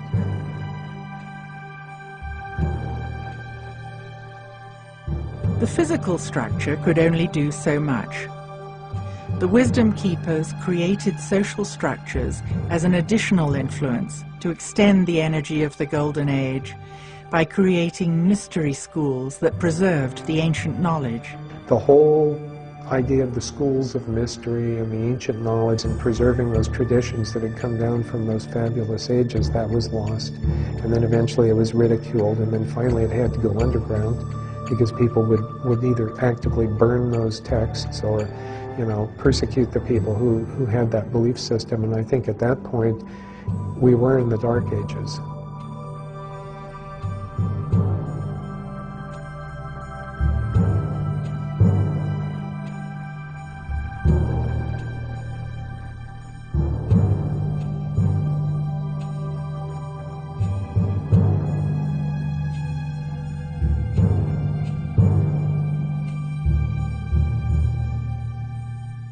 The exact end of the cycle of darkness is approaching. Each winter solstice before 2012, our sun comes into close alignment with the galactic center. This means we are beginning to feel the shift of energy already, even though the exact conjunction is December the 21st, 2012. So all signs point to the interpretation that we are deep into the period of increasing darkness. What happens at the end of that downward trend is a turnabout. And I believe that that's where we are right now in history. The Mayan material for 2012 basically indicates this turnabout point, this point of maximized spiritual darkness. But then in the cycles of time, we turn the corner, and we have an opportunity to open up to the transformational energies that can sweep us into the next cycle. I hope that the Mayan ancestors trying to interpret the few writings that are left are correct, that it means there's going to be some quickening or something like that. Because that would actually go with our latest understanding of the yugas. What a yuga cycle really is one precession of the equinox.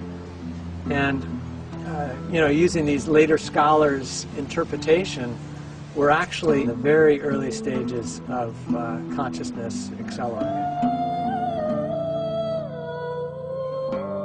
It has to do with the opportunity that we have to open up to the divine wisdom, to the transformational energies. But it always comes down to free will. Nothing is predetermined.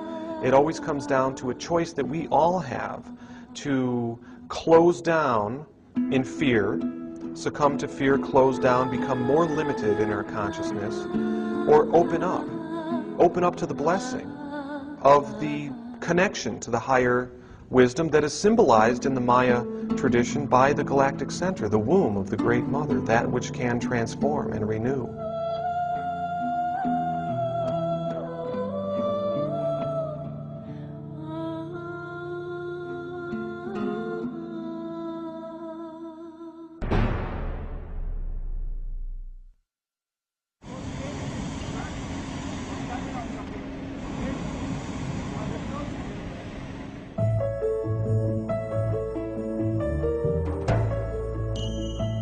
Could the ancients have had it right? Perhaps we should consider that we too can return to high levels of consciousness, heightened perception, and inspired creativity. It would serve us well to embrace nature and to protect the planet's environment.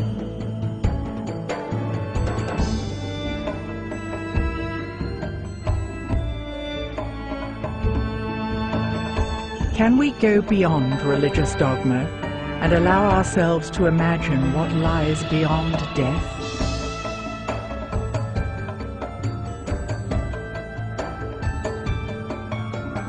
How would humanity change if, instead of material wealth, consciousness was our highest value?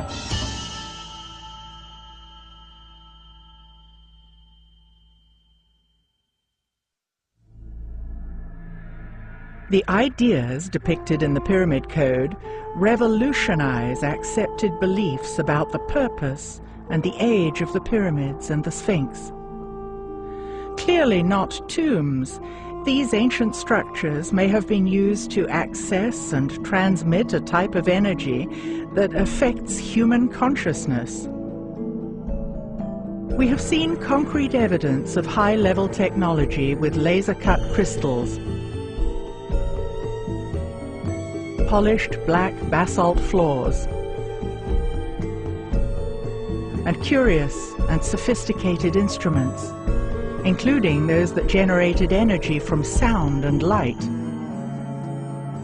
Looking at the old riverbed, it seems clear that the Nile has migrated over time, and that it once flowed to the east of the pyramids. The ancient Egyptians built temples using sacred geometry corresponding to cavities in the human body. They had a profound belief in the significance of the stars and how the patterns of the constellations corresponded to our place in the cosmos. They understood large cycles of time, and they kept meticulous records of the motion of the stars and planets. The ancients had a deep respect for the sacred feminine principle and the importance of balancing the sacred masculine and the sacred feminine. From pre-dynastic to dynastic times, the ancients maintained a deep reverence for nature. They were astonishingly creative and artistic. From clues left on temple walls, it seems clear that our Egyptian ancestors accessed altered states of consciousness. Their primary concerns were how we arrived in our earthly bodies, described in terms of biology, and what happened when we left our earthly bodies, described in terms of cosmology. Our ancestors left clues embedded in symbols that had multiple layers of meaning.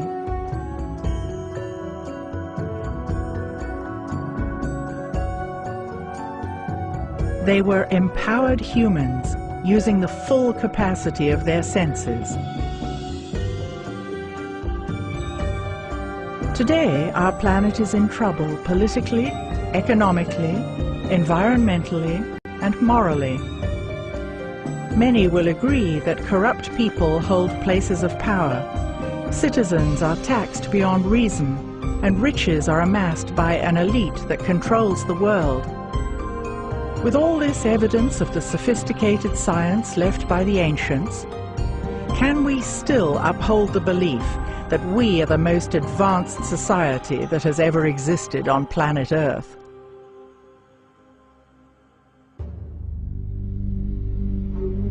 Is today's test-driven education system effective? Instead of rote memorization of facts, what would happen if today's youth were taught to expand their capacity to know? If we were taught to seek truth and justice, living by the ancient law of Ma'at, how would our society change? Taking our cue from the ancients, if we live in tune with nature, in an atmosphere of creativity and peace, and if we connect to spirituality, is this the answer to a healthy future for humanity? The ominous date of December the 21st, 2012 is fast approaching. Does this herald doomsday, or could it be a powerful gateway into new ways of being and thinking? Are we turning the corner and ascending out of the age of darkness to journey toward a new golden age? Is it possible that the ancients, living in a golden age in the distant past, were able to see into future cycles of time? Could they have predicted that humanity would plummet into the depths of collective despair? Could they have predicted that humans would be disempowered, thus losing their connection to spirituality? Did they leave magnificent structures skillfully aligned to the stars and encoded with symbols to act as a trigger for us to wake up now? It seems humanity is at a crucial juncture as we approach 2012. Are we ready to walk forward into a new future? Have we finally cracked the pyramid code? Wake up. We have it. We got it. Just know that we have it. And it works.